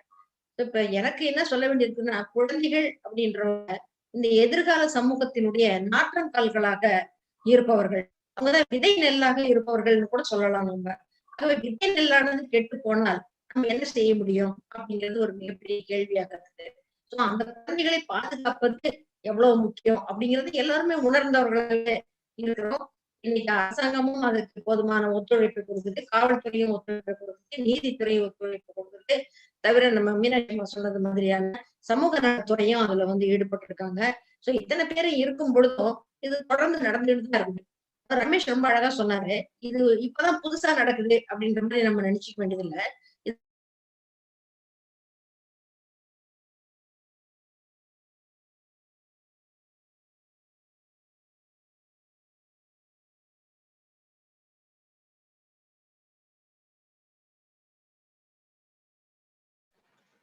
ஓகே, ஐ திங்க் ஒரு சின்ன டெக்னிக்கல் இதுன்னு நினைக்கிறேன். மேபி அங்க நெட் ஏதாவது ப்ராப்ளம் ஆயிருக்கலாம், என்னன்னு தெரியல. பட் இருந்தாலும் ஒரு 10 செகண்ட் மேடம் திருப்பி வரைக்கும் வெயிட் பண்ணலாம். ஸோ மீண்டும் இந்த சமயத்துல வந்து அச்சம் தவிர இந்த நிகழ்ச்சி நடக்கிறதுக்கு உறுதுணையா இருக்கவங்களுக்கு வந்து நம்ம நன்றியில தெரிவித்துக் கொள்ளலாம். இந்த ஒரு விஷயத்துடைய டிஜிட்டல் பார்ட்னர் ஸ்ட்ரீமி, அவங்க வந்து பார்த்தீங்கன்னா அவங்க டீமோட உட்காந்து இந்த விஷயத்த நீங்க பாக்குறதுக்கு நம்மளுக்கு வந்து பெரிய ஹெல்ப் பண்ணிட்டு இருக்காங்க. And media partner Hindu Tamil திசை, ஸோ அவங்களுக்கும் வந்து எங்களுடைய நன்றிகளை நாங்கள் இந்த சமயத்துல தெரிவித்துக் கொள்கிறோம். And mark one events and decor, அவங்களுக்கும் வந்து ஒரு மிகப்பெரிய நன்றிகள். அண்ட் நம்மளுடைய ரேடியோ பார்ட்னர் ஹலோ FM, அவங்களுக்கும் எங்களுடைய நன்றிகளை இந்த சமயத்துல தெரிவித்துக் கொள்கிறோம்.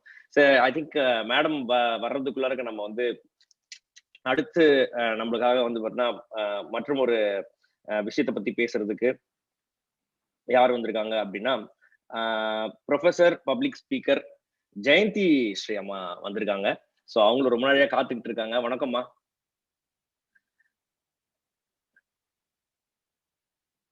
அந்த மைக் மட்டும் ஆன் பண்ணிக்கோங்கம்மா. வணக்கம். வணக்கம்மா. வணக்கம்மா. இந்த வாய்ப்புக்கு மிகப்பெரிய நன்றி. Let me thank, let us thank. ஏன்னா லெட் அஸ் தேங்க் அப்படின்னு சொல்லிட்டோம், அதை பர்சனலி நான் லெட் மீ தேங்க் அப்படின்னு சொல்லணும். குடியரசு தின நல்வாழ்த்துக்களையும் கொடுத்துடுறேன். ஒரு குறிப்பிட்ட ஒரு உளவியல் ரீதியான ஒரு விஷயத்தை முன்வைக்கணும். அச்சமும் குற்ற உணர்வும் தான் மனித இனத்தை ஒன்றாக சேர்க்கும். நீங்க காலம் காலமாக வரலாறை புரட்டி பாத்தீங்கன்னா தெரியும், அச்ச உணர்வு வரும்பொழுது மனிதர்கள் எல்லோரும் ஒன்றாக கூடுவார்கள்.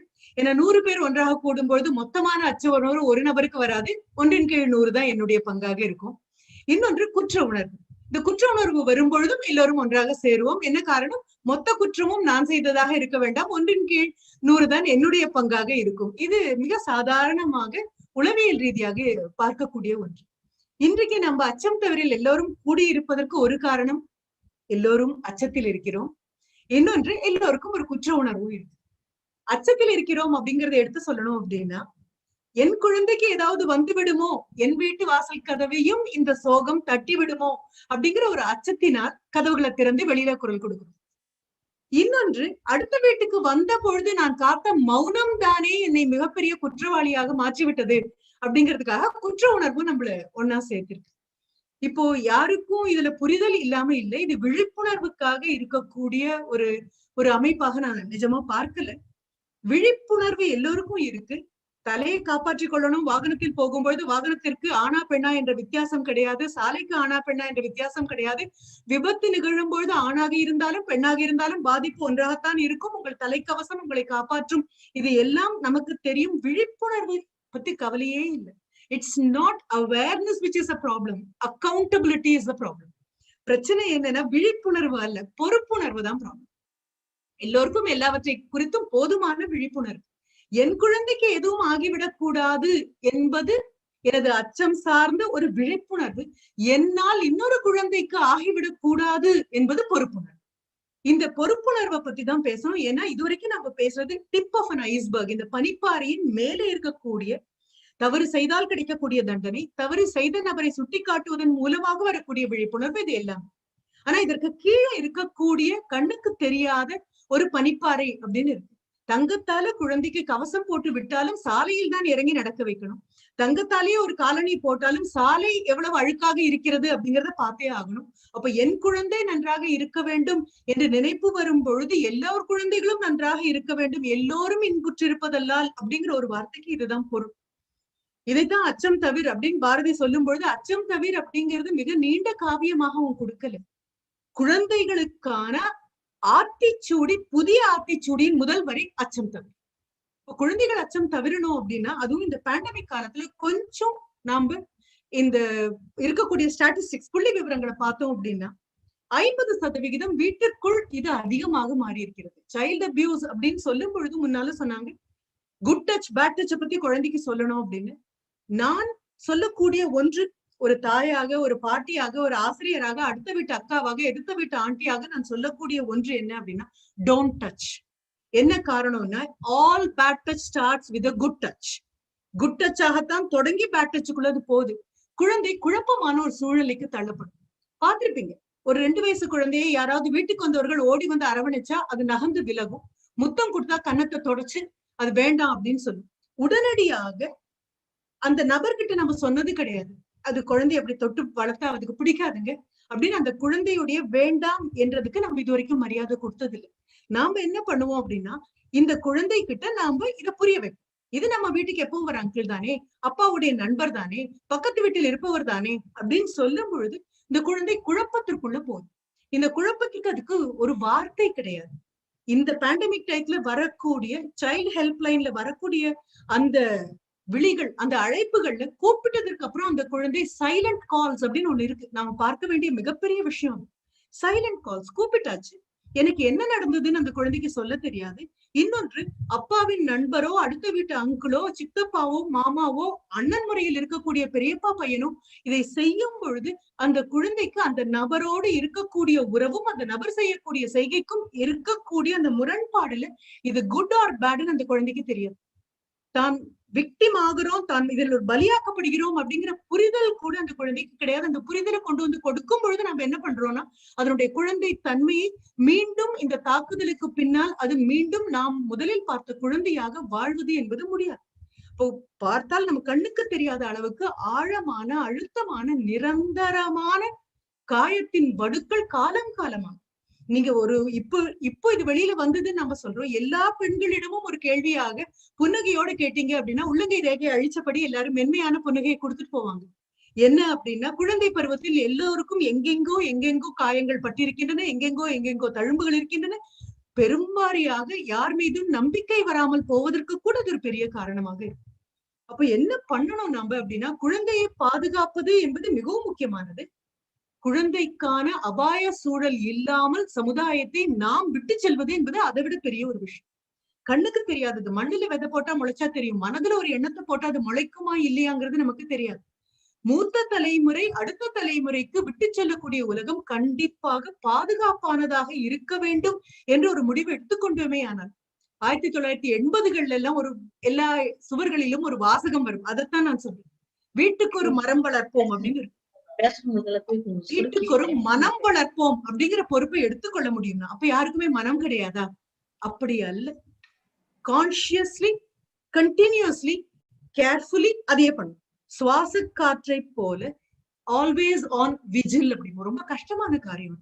எப்பொழுதுமே எச்சரிக்கை உணர்வோடு இருக்கிறது அப்படின்னா அப்ப சிரிக்கவே நேரம் இல்லையா? சந்தோஷமா இருக்க முடியாதா? கேளிக்கைகள் வேண்டாமா அப்படின்னு கேட்போம் இல்லையா? இல்ல. ஒரு 3 தலைமுறையாவது மொத்தமாக சேர்ந்து ஒரு கனவை தூக்கி பிடிக்கவில்லை என்றால் 4வது தலைமுறை தைரியமாக சாலைகளில் இறங்கி நடப்பது என்பது முடியாத காரியம். ஒரு குடியரசு தினத்தன்னைக்கு நீங்க இது கொண்டு வந்திருக்கீங்கிறது பெரிய சந்தோஷத்துக்கு என்ன காரணம் அப்படின்னா, ஒரு சுதந்திர போராட்டத்திற்காக ஒரு துரும்ப கூட இந்த பக்கம் எடுத்து வைக்கக்கூடிய ஒரு வாய்ப்பு கிடைக்காத தலைமுறையை சேர்ந்த பெண்மணி தான். அப்ப என்ன பண்ணணும்? கிடைத்த சுதந்திரத்தை பூரணமாக கொண்டாடணும் அப்படின்னா, I have to understand child is the smallest human being in the planet. குழந்தையை போல மனித இனத்தின் மிகவும் சின்ன ஒரு ஆத்மாங்கிறது வேற எதுவும் கிடையாது. அதற்கு எதிராக செய்யக்கூடிய இதுல பூனைக்குள்ள நகங்களோ, பிறந்த பூனை கூட, கண்ணை திறக்காத பூனைக்குட்டி கூட பக்கத்துல போனீங்கன்னா சீரும். நாய்க்குட்டி ஆனா அப்படி இருக்கும். ஆனா நாம என்ன பண்றோம்? மழங்கு அடிக்கிறோம் குழந்தைகளை. அந்த அணைப்பு அப்படிங்கிற ஒன்றை கொண்டு வந்து ஐ would like to hug you அப்படின்னு சொல்லி கொண்டு வரும் பொழுது அந்த குழந்தைக்கு இது குட் அண்ட் பேடுக்கு இடையில இருக்கக்கூடிய line of demarcation is totally gone. அதுக்கு புரியல. சின்னதுல குழந்தைக்கு தெரியும், அதுக்கு தெரியும் இவங்க தொட்டா எனக்கு பிடிக்காது, இது எனக்கு பிடிக்கலன்னு சொல்லும் பொழுது என்னுடைய ஒரே விண்ணப்பம், தாயும் தகப்பனும் குழந்தைக்கு இது பிடிக்கவில்லை என்று சொல்லும் பொழுது உட்கார்ந்து அதன் உயரத்திற்கு வந்து, தயவு செஞ்சு நீங்க நின்ன நிலையிலிருந்து கேட்கும் பொழுது குழந்தைக்கு நிமிர்ந்து பார்த்து உங்களுக்கு சொல்ல முடியாது. குழந்தை உயரத்துக்கு வாங்க. நான் எப்போ நினைப்பேன், போகக்கூடிய ஒரு கட்டெரும்பு பார்த்தா எனக்கு பயம் அப்படின்னா, அப்பா தன்னுடைய உயரத்துல இருந்து பார்த்தா கட்டெரும்பு பெரிய விஷயமா தெரியாது. குழந்தை உயரத்துக்கு மண்டி போட்டு வந்து பாத்தீங்கன்னா கட்டெரும்பு பெரிய விஷயமா தெரியும். அப்போ குழந்தை அதனுடைய மழலையிலேயோ அல்லது சைகை மொழியிலேயோ மௌனத்திலேயோ எனக்கு இது பிடிக்கல அப்படின்னு நகர்த்தும் போது தயவு செய்து இந்த அங்கிள் ஆண்டிங்கிற உறவுகள் கொண்டு வந்து வைக்காதீங்க. யாரோ ஒருத்தர் வந்தாரு அப்படின்னா அது யாரோ ஒரு நபராகவே இருக்கட்டும். வீட்டு வாசலில் யாரோ இருக்கிறார்கள் அப்படின்னா யாரோ நிக்கட்டும். எல்லாரையும் அண்ணாவாகவும் எல்லாரையும் தங்கையாகவும் கூப்பிடுறது ரொம்ப அழகா இருக்கு. அந்த விழிக்கு பொருத்தமாக அந்த நபர் இருப்பாரான்னு தெரியாது. மனசு என்ன ஒரு பழமா, பழுத்துதா இல்லையான்னு ஓட்ட போட்டு எடுத்து பாக்குறதுக்கு மிக நெருக்கமான அண்மையில் இருக்கக்கூடிய நபர்களால் இந்த கொடுமை நடக்கும் பொழுது ஒரு குழந்தையினுடைய அந்த மருட்சி, அதுக்கு வேற என்ன வார்த்தைன்னு சொல்லுங்க, இந்த சைல்ட் இஸ் டோட்டலி bewildered. இந்த நபரை நம்புறதா, நபருடைய செய்கையை நம்புறதா, இதை கொண்டு போய் அம்மாட்ட சொல்லலாமா? இது எல்லாமே பெரும்பாலும் அம்மாக்கள் இதை உள்ளுணர்வில் புரிந்து கொள்ள வேண்டும். அதுதான் என்னுடைய மறுபடியும் மழுங்கடிக்க கூடாது. லெட் அஸ் நாட் அந்த குழந்தையினுடைய சென்சிட்டிவிட்டியை நம்ம மழுங்கடிக்கிறோம். இயற்கை படிச்சிருக்கு, உள்ளுணர்வு சொல்லுது இது சரியல்ல, இந்த பார்வை சரியல்ல, இந்த நோட்டம் சரியல்ல, குழந்தை உள்மனது சொல்கிறது. நாம என்ன பண்றோம் அப்படின்னா அது ஒரு அழகான கலாச்சாரமாக, நாகரீகமாக, ஒரு மாடர்னிட்டி அப்படிங்கிற பேர்ல அதை மழுங்கடிச்சு கொண்டு போறோம். அது போகும்பொழுது ஆணாக இருந்தாலும் சரி, பெண்ணாக இருந்தாலும் சரி.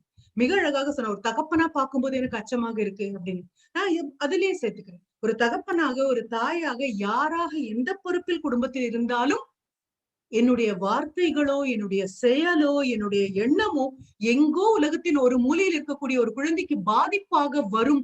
தொழில் ரீதியாக நான் சொல்லக்கூடியதாக இருந்தாலும், எனது வேலை ரீதியாக நான் செய்ய வேண்டிய வேலையாக இருந்தாலும், அதை சொல்வதற்கு முன்னால், அதை செய்வதற்கு முன்னால் அரை வினாடி என் குழந்தை என்னுடைய இந்த பேச்சை என் முன்னால் உட்கார்ந்து கேட்குமே ஆனால் அது என்னை பற்றி என்ன நினைக்கும்?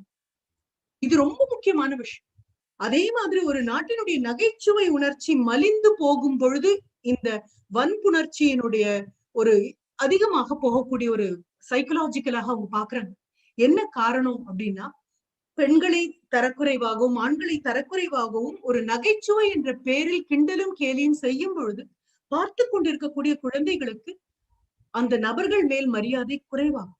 அப்போ ஒரு மேசையை தொடும்போது மேசை எனக்கு எதிர்ப்பு தெரிவிக்கல, ஒரு பேனாவை தொடும்போது ஒரு பேனா எதிர்ப்பு தெரிவிக்கல, ஏன்னா இவையெல்லாம் என்னை விட தரத்தில் குறைந்தவை, அதனுடைய புத்தி வளர்ச்சி அவ்வளவு குறைவு அப்படின்னு நினைக்கக்கூடிய ஒரு சூழ்நிலைக்கு ஒரு இனம் இன்னொரு இனத்தை மாற்றி மாற்றி காட்டிக்கொண்டே இருந்தார்.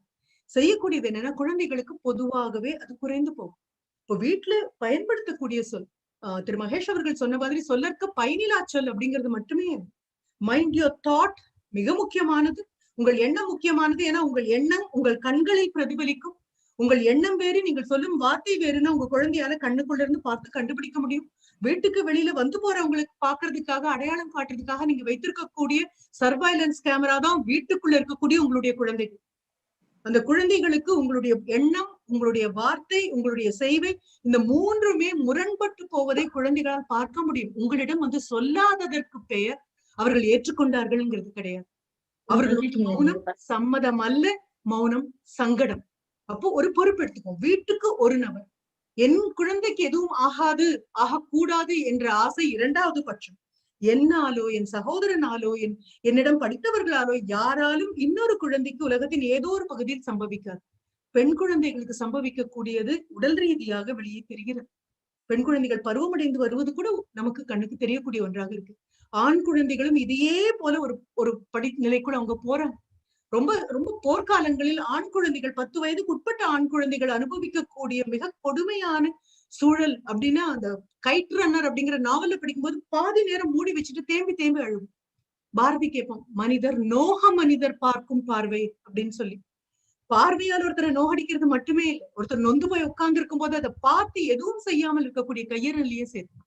இப்ப நான் முடிக்கும் பொழுது ஒரே விண்ணப்பம் என்ன, இந்த பனிப்பாறைக்கு கீழே கண்ணுக்கு தெரியாமல் இருக்கக்கூடிய ஒன்று, தாழ்வு மனப்பான்மையில் இருக்கக்கூடிய ஒரு நபர், தன்னால் எதுவும் முடியாது என்ற ஒரு நபர், கலாச்சாரம் என்ற போர்வையில் ஒரு ஆணுக்கு கொடுக்கப்பட்ட ஆண் என்பதற்கான the definition for being a man, அதை நினைத்துக் கொள்பவர்கள், காரணத்திற்காக காத்து கொண்டிருப்பவர்கள், all these people are predators. சுத்தி சுத்தி சுத்தி வேட்டையாட காத்து கொண்டிருக்கக்கூடிய நபர்கள் தான். வேற வழி இல்லை.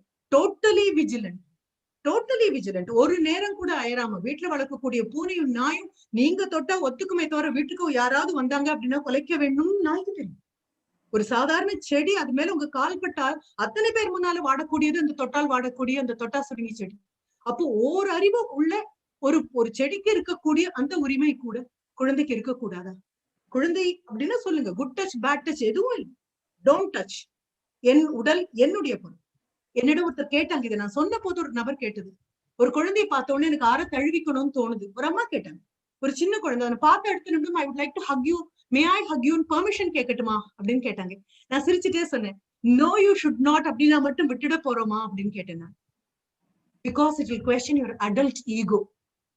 பெரியவன் அப்படிங்கக்கூடிய உங்களுடைய நான் என்ற அகம்பாவத்தை இந்த குழந்தை கேள்வி கேட்பதாக தோன்றும். மறுபடியும் இதுக்கே தான் வரும். Mind your thoughts, mind your words and mind your action, because your thoughts will become your words and your words will become your action. அதுல எந்த விதமான கட்டுப்பாடும் இல்லாமல் போகும்போது உங்களுடைய செயல் உங்கள் குணாதிசயமாக மாறும். It will become your character and ஒரு தனிநபருடைய குணம் அந்த சமுதாயத்தின் குணமாக மாறும் பொழுது it becomes a culture of that society. அடுத்த தலைமுறைக்கு போகும்போது it becomes a civilization of that society. வேற வழியே கிடையாது. We have to be on vigil. And அடுத்த தலைமுறைக்கு பாதுகாப்பான ஒரு நாட்டை கொடுத்துட்டு போக வேண்டிய மிகப்பெரிய, மறுபடியும் சொல்றேன், அக்கௌண்டபிலிட்டி நமக்கு இருக்கு, பொறுப்பு இருக்கு. விழிப்புணர்வை தாண்டி அடுத்த நிலைக்கு போலாம், பொறுப்பை எடுத்துக்கலாம். எத்தனை நாளைக்கு டிஸ்கிளைமராக இருப்போம்? ஒரு சர்டிபிகேட் கொடுப்போம் இல்லையா, டிஸ்கிளைமர் அப்படின்னு. பார்த்து பார்த்து டிஸ்கிளைமர் சொசைட்டியாக போனவங்க ரீக்ளைமிங் சொசைட்டியாக மாறும். Let us do our job happily because the next generation is watching us. நன்றி, வணக்கம்.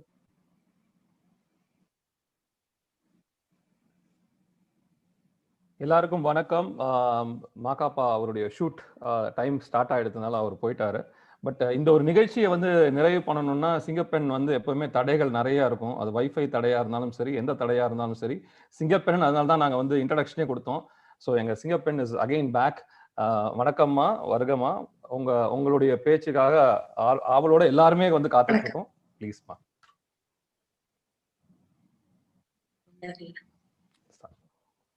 வணக்கம். வணக்கம் சுதர்ஷன். கிளியரா இல்ல? கிளியரா இருக்குமா? நீங்க ஸ்டார்ட் பண்ணலாம். ஓகே, கிளியரா ஓகே, கிளியரா இருக்கு. ஓகே. அதாவது கிட்டத்தட்ட இப்ப இந்த சப்ஜெக்ட்ல என்னென்ன விஷயங்கள் எல்லாம் சொல்லணுமோ தெரிவிக்கணுமோ அது எல்லாத்தையும் எல்லாரும் சொல்லிட்டாங்க. சட்டம் வந்து திரும்பவும் 2012 வந்த சட்டம் ரமேஷ் சொன்னாரு. அதுக்கப்புறம் 2019 அது மேலும் கடுமையாக்கப்பட்டது. வேற எதுலயுமே இல்லாத அளவுக்கு இதுல வந்து 20 ஆண்டுகள் கூட சிறை தண்டனை கொடுக்கலாம். அதுக்கப்புறம் அவங்க வாழும் காலம் வரையிலும் அவங்க சிறையில் இருக்கலாம். வேற எதுக்குமே வந்து இவ்வளவு பெரிய தண்டனை கொடுக்கல. அவ்வளவு பெரிய தண்டனை வந்து கொடுத்துருக்காங்க. எனக்கு தெரிஞ்சு அமெரிக்காவில வந்து ஒரு ஜிம்னாஸ்டிக் டீம் கிட்ட, அந்த ஜிம்னாஸ்டிக் டீமுக்கு அவங்களை பாத்துக்கிறதுக்காக நியமிக்கப்பட்ட ஒரு டாக்டர் வந்து தவறா நடந்தாருன்றதுனால அவருக்கு வந்து 175 ஆண்டு கால சிறை தண்டனை விதிக்கப்பட்டதுன்னு நான் படிச்சேன். இப்ப வந்து கிட்டத்தட்ட அந்த மாதிரி வாழும் காலம் முறை முழுவதும் அவர் சிறையில் இருக்கணும் அப்படின்ற மாதிரி எல்லாம் சொல்லியிருக்காங்க. தண்டனைகள் ஒரு பக்கம் இருக்குது. ஆனா இவ்வளவு தண்டனைகள் இருக்குது அப்படிங்கிற விஷயம் அந்த தவறு செய்யறவருக்கு தெரியுமா? அவருக்கு தெரிவிக்க வேண்டாமா நம்ம? அப்ப தெரிஞ்சால் அவருக்கு கொஞ்சம் அச்சம் வருமா? அதாவது சமூகம், கலாச்சாரம், பொறுப்புணர்வு, நாகரிகம், பண்பாடு அப்படின்ற விஷயங்கள் எல்லாத்தையும் கருத்துல எடுத்துக்காத ஒரு நபருக்கு கூட உண்டாக்கும். ஆனா அது தெரியும் அந்த மாதிரியான தண்டனை ஒண்ணு இருக்குது. இத்தனை வசதிகள் இருக்குது. மீனாட்சியம்மா அடுக்கி சொன்னாங்க. வந்து இத்தனை படிநிலைகள் உதவிக்கின்ற ஒண்ணு இல்ல. 1098 அப்படின்றது ஒரு சைல்டு ஹெல்ப் லைன். ஒரு குழந்தை வந்து டைரக்டாக அது சம்பவம் நடந்த உடனேவே அங்க வந்து போன் பண்ணிட்டா போதும், உடனே காவல்துறை வந்து அது பொறுப்பா எடுத்துக்கிட்டு அவங்க நடவடிக்கை எடுப்பாங்க. இன்னைக்கு பாத்தீங்கன்னாக்க அது எப்படி நம்ம இவர் தீபக் மிஸ்ரா அவனுடைய ஜட்மெண்ட்ல சொன்னபடி உடனடியாக செயல்பட்ட ஒரு மாநிலம் சொன்னாக்க தமிழ்நாடுன்னு சொல்லலாம். தமிழ்நாட்டில இந்த குழந்தைகளை பாதுகாப்பதற்கான ஒரு யூனிட் அப்படிங்கிறது 43 இடங்களில் ஏற்படுத்தப்பட்டிருக்குது அப்படிங்கறத குறிப்பிட்டு சொல்லணும். ஆனா இப்படி இருக்குது அப்படிங்கிற செய்தி பள்ளி ஆசிரியர்களுக்கு தெரியுமா? பெற்றோருக்கு தெரியுமா? பாதிக்கப்படுகிற குழந்தைகளுக்கு தெரியுமா? அவங்களுக்கு எல்லாம் நம்ம தெரிவிக்க வேண்டாமா? அதுக்கு நம்ம என்ன நடவடிக்கை எடுத்தோம்?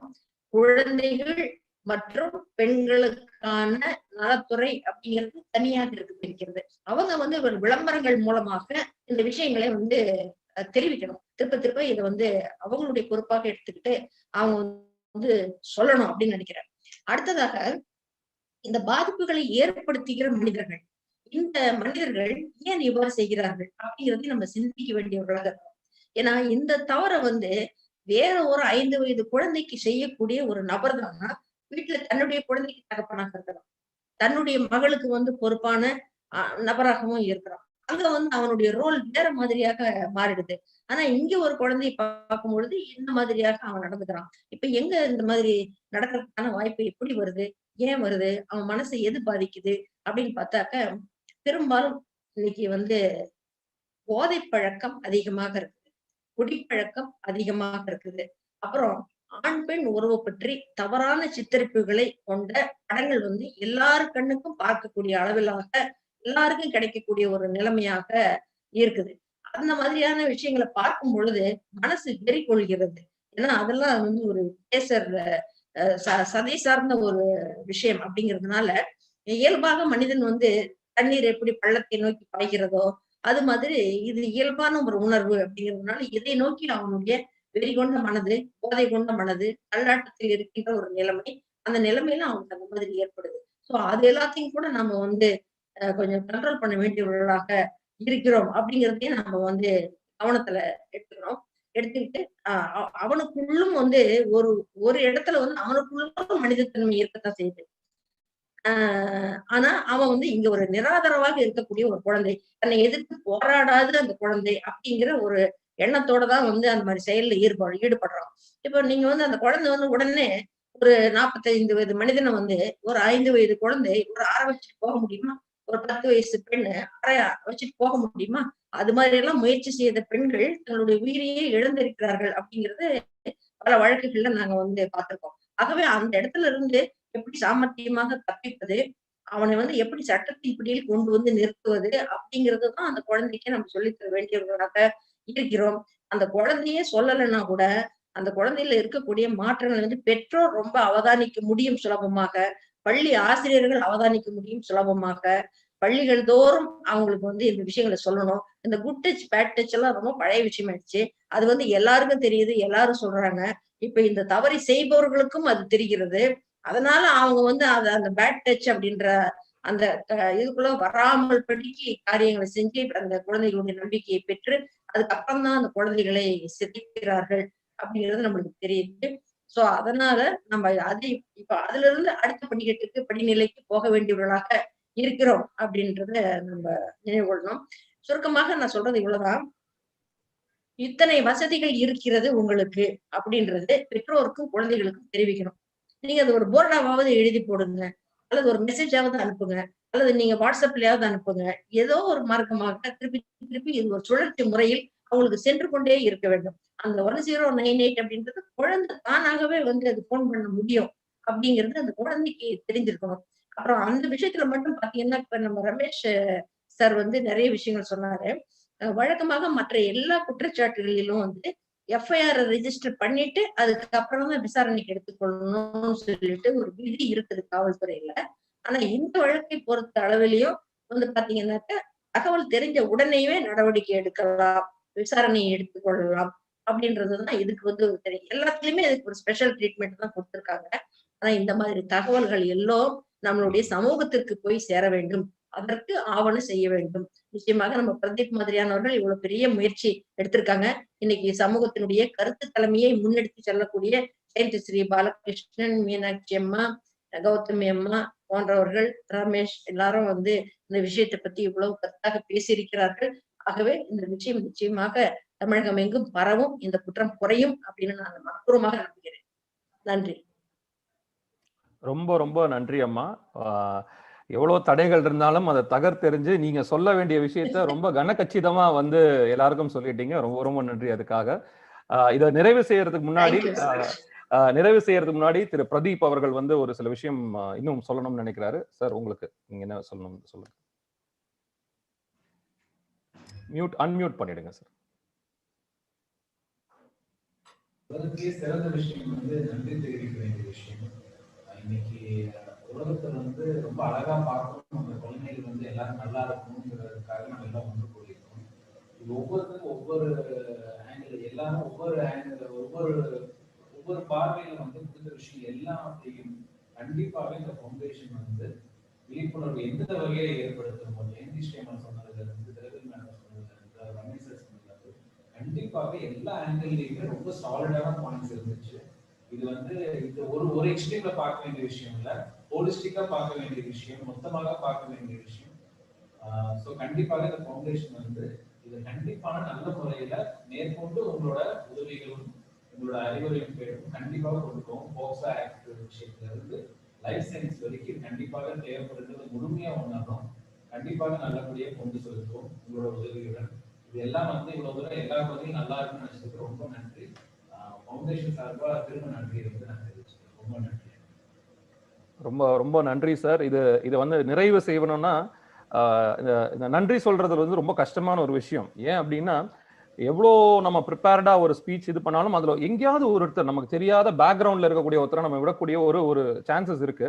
பட் எங்களை மாதிரி வந்து எப்பவுமே பின்னாடி நின்று கேமரா ஆக்ஷன் அப்படின்னு சொல்ற எங்களுக்கு வந்து இன்னைக்கு ஒரு ஆப்பர்ச்சுனிட்டி என்ன, என்னோட ப்ரொஃபசர் முன்னாடி பேசக்கூடிய ஒரு பாக்கியம் எனக்கு கிடைச்சிருக்கு. ரொம்ப ரொம்ப நன்றி. அது வந்து இயற்கையா நடந்த ஒரு செயல் அப்படின்னு நினைக்கிறேன். அதுக்கே நான் வந்து அவ்வளவு சந்தோஷப்பட்டிருக்கேன். இந்த இதுக்கு நம்ம கடினமா வேலை செய்யும் பொழுது அதுக்கு ஒரு என்னுடைய ப்ரொஃபசர் முன்னாடி பேசுறதுக்கு என்னோட ஒரு பாக்கியமா நான் கருதுறேன். அதுக்கு ரொம்ப ரொம்ப நன்றிகள். அது மட்டும் இல்ல, இது யாருக்கு நான் நன்றி சொல்றது, பிரதீப் சாருக்கு நன்றி சொல்றதா? ஏன்னா வந்து எத்தனையோ விதமான ஒரு ஆக்டிவிட்டி செய்யக்கூடிய ஒரு சூழ்நிலை இந்த விஷயத்தை, அதுவும் இப்போ ரொம்ப தேவையா இருக்கிற இந்த விஷயத்தை எடுத்து இதை நான் செய்ய போறேன், வாங்க எல்லாரும் செய்யலாம்னு சொன்னா அவருக்கு நன்றி சொல்றதா? இல்ல அவர் கூட பணிபுரிந்த அவருடைய அசிஸ்டன்ஸ், அவருடைய தொழிலாளர், அவர் கூட காரியதர்சிகளுக்கு அவங்களுக்குலாம் நன்றி சொல்றதா? இல்ல இந்த நிகழ்ச்சிக்காக பேச வந்து அவங்களுடைய பொன்னான நேரத்தை வந்து இவ்வளவு நேரம் வந்து பொறுமையா கடைசி மட்டும் இருந்த ஸ்பெஷல் கெஸ்ட் அவங்களுக்குலாம் நன்றி சொல்றதா? எல்லாருக்கும் ஒரு பெரிய நன்றி சொல்லணும். அது மட்டும் இல்ல, இந்த ஒரு நிகழ்ச்சி நடத்தணும்னா அதுக்கு நிறைய பேர் பேக்ரவுண்ட்ல இருப்பாங்க. அதுல முக்கியமான சில பேர் வந்து பாத்தீங்கன்னா இந்து தமிழ் திசை எந்த ஒரு சமுதாயத்துக்காக, ஒரு சமுதாய விழிப்புணர்ச்சிக்காக எந்த ஒரு விஷயமா இருந்தாலும் உடனடியா நாங்க இருக்கோம் அப்படின்னு சொல்ற இந்து தமிழ் திசை திரு ராஜ்குமார் அவர்களுக்கு மனமார்ந்த நன்றி. ஏன்னா எந்த எதிர்பார்ப்பும் இல்லாமல் எப்போதுமே வந்து நான் சமுதாயத்துக்காக இருக்கேன்னு சொல்ற அந்த நல்ல மனசுக்கும் அந்த நல்ல ஊடகத்துக்கும் எங்களுடைய மனமார்ந்த நன்றிகள். அது மட்டும் இல்ல, இத வந்து 2 நாளா வந்து இன்னைக்கு லான்ச்சா இருந்தாலும் சரி, 2 நாளா வந்து எஃப்எம்ல வந்து கோவை முழுக்க வந்து லெஃப்ட் ரைட் அண்ட் சென்டர்னு சொல்லுவாங்க, அது மாதிரி வந்து மாறி இதோட அனௌன்ஸ்மெண்ட்டை வந்து பண்ணிட்டு இருக்கிற ஹலோ எஃப்எம்க்கு ஒரு மிகப்பெரிய நன்றி. அது மட்டும் இல்லாமல் இன்னைக்கு இந்த மாதிரி ஒரு அழகான ஒரு காணொலி இருந்தாலும் கூட, இந்த மாதிரி ஒரு நேரலை இருந்தாலும் கூட, அதை வந்து ஒரு அழகுபடுத்தி இதை வந்து ஒரு மக்கள் பார்க்கக்கூடிய ஒரு விஷயமா பண்ணி கொடுத்திருக்கிற streaming. I would like to thank mister Deepak Pawar, my good friend from all the way from Bombay. அவங்களோட entire team on a Republic Day அங்க உட்கார்ந்து நமக்கோசரம் இந்த ஸ்ட்ரீம் பண்ணி கொடுத்ததுக்கு a big thank you Mr. Deepak Pawar, Mr. Tejas and the entire team of Streamy. God bless you and thank you a lot for your kind hearted support. And of course எங்களோட Mark One team, என் கூட நிறைய பேர் வேலை செஞ்ச என்னுடைய team members, அவங்க வந்து பாத்தீங்கன்னா அவங்களும் ஆபீஸ்ல உட்கார்ந்து இப்போ ஒர்க் பண்ணிட்டு இருக்காங்க. thanks a lot Mark One team. And once again thanks, a big thank to all the speakers இவ்வளோ பெரிய விஷயத்த அவங்கவுங்களும் ரத்ன சுருக்கமா சொல்றது வந்து ரொம்ப கடினமான ஒரு விஷயம். ஆனா எல்லாருமே ரத்ன சுருக்கமா வந்து ரொம்ப அழகா சொல்லியிருக்கீங்க. ரொம்ப ரொம்ப நன்றி. இதை பாக்குறவங்க எல்லாருமே இதை பார்த்துட்டு போகாம தயவு செஞ்சு இதை நீங்க ஷேர் பண்ணுங்க. ஷேர்னு ஒரு பட்டன் இருக்கும், தயவு செஞ்சு ஷேர் பண்ணுங்க. உங்களோட ஃபேஸ்புக்ல எத்தனையோ விஷயங்களை நம்ம ஷேர் பண்றோம், இந்த நல்ல விஷயத்த ஷேர் பண்ணுங்க. அது மட்டும் இல்லாமல் இவங்க இந்த பேசினவங்க எல்லா பேச்சாளர்கள் எல்லாருக்கும், ஸ்பீக்கர்ஸ் எல்லாருக்கும் உடைய தனித்தனி பைட்டை வந்து நம்ம எடுத்து யூடியூப்ல போட போறோம். அது எல்லாத்தையுமே நீங்க வந்து தயவு செய்து உங்களுடைய இணையதளத்துல ஷேர் பண்ணுங்க. ஸோ தட் இந்த விஷயம் நம்ம ஒருத்தருக்கு இல்லாம இந்த உலகத்துக்கே போய் சேரட்டும். நல்ல ஒரு வாய்ப்புக்கு ரொம்ப ரொம்ப ரொம்ப நன்றி பாராட்டி எல்லார் சார்பாகவும் விடைபெறுகிறோம். நன்றி.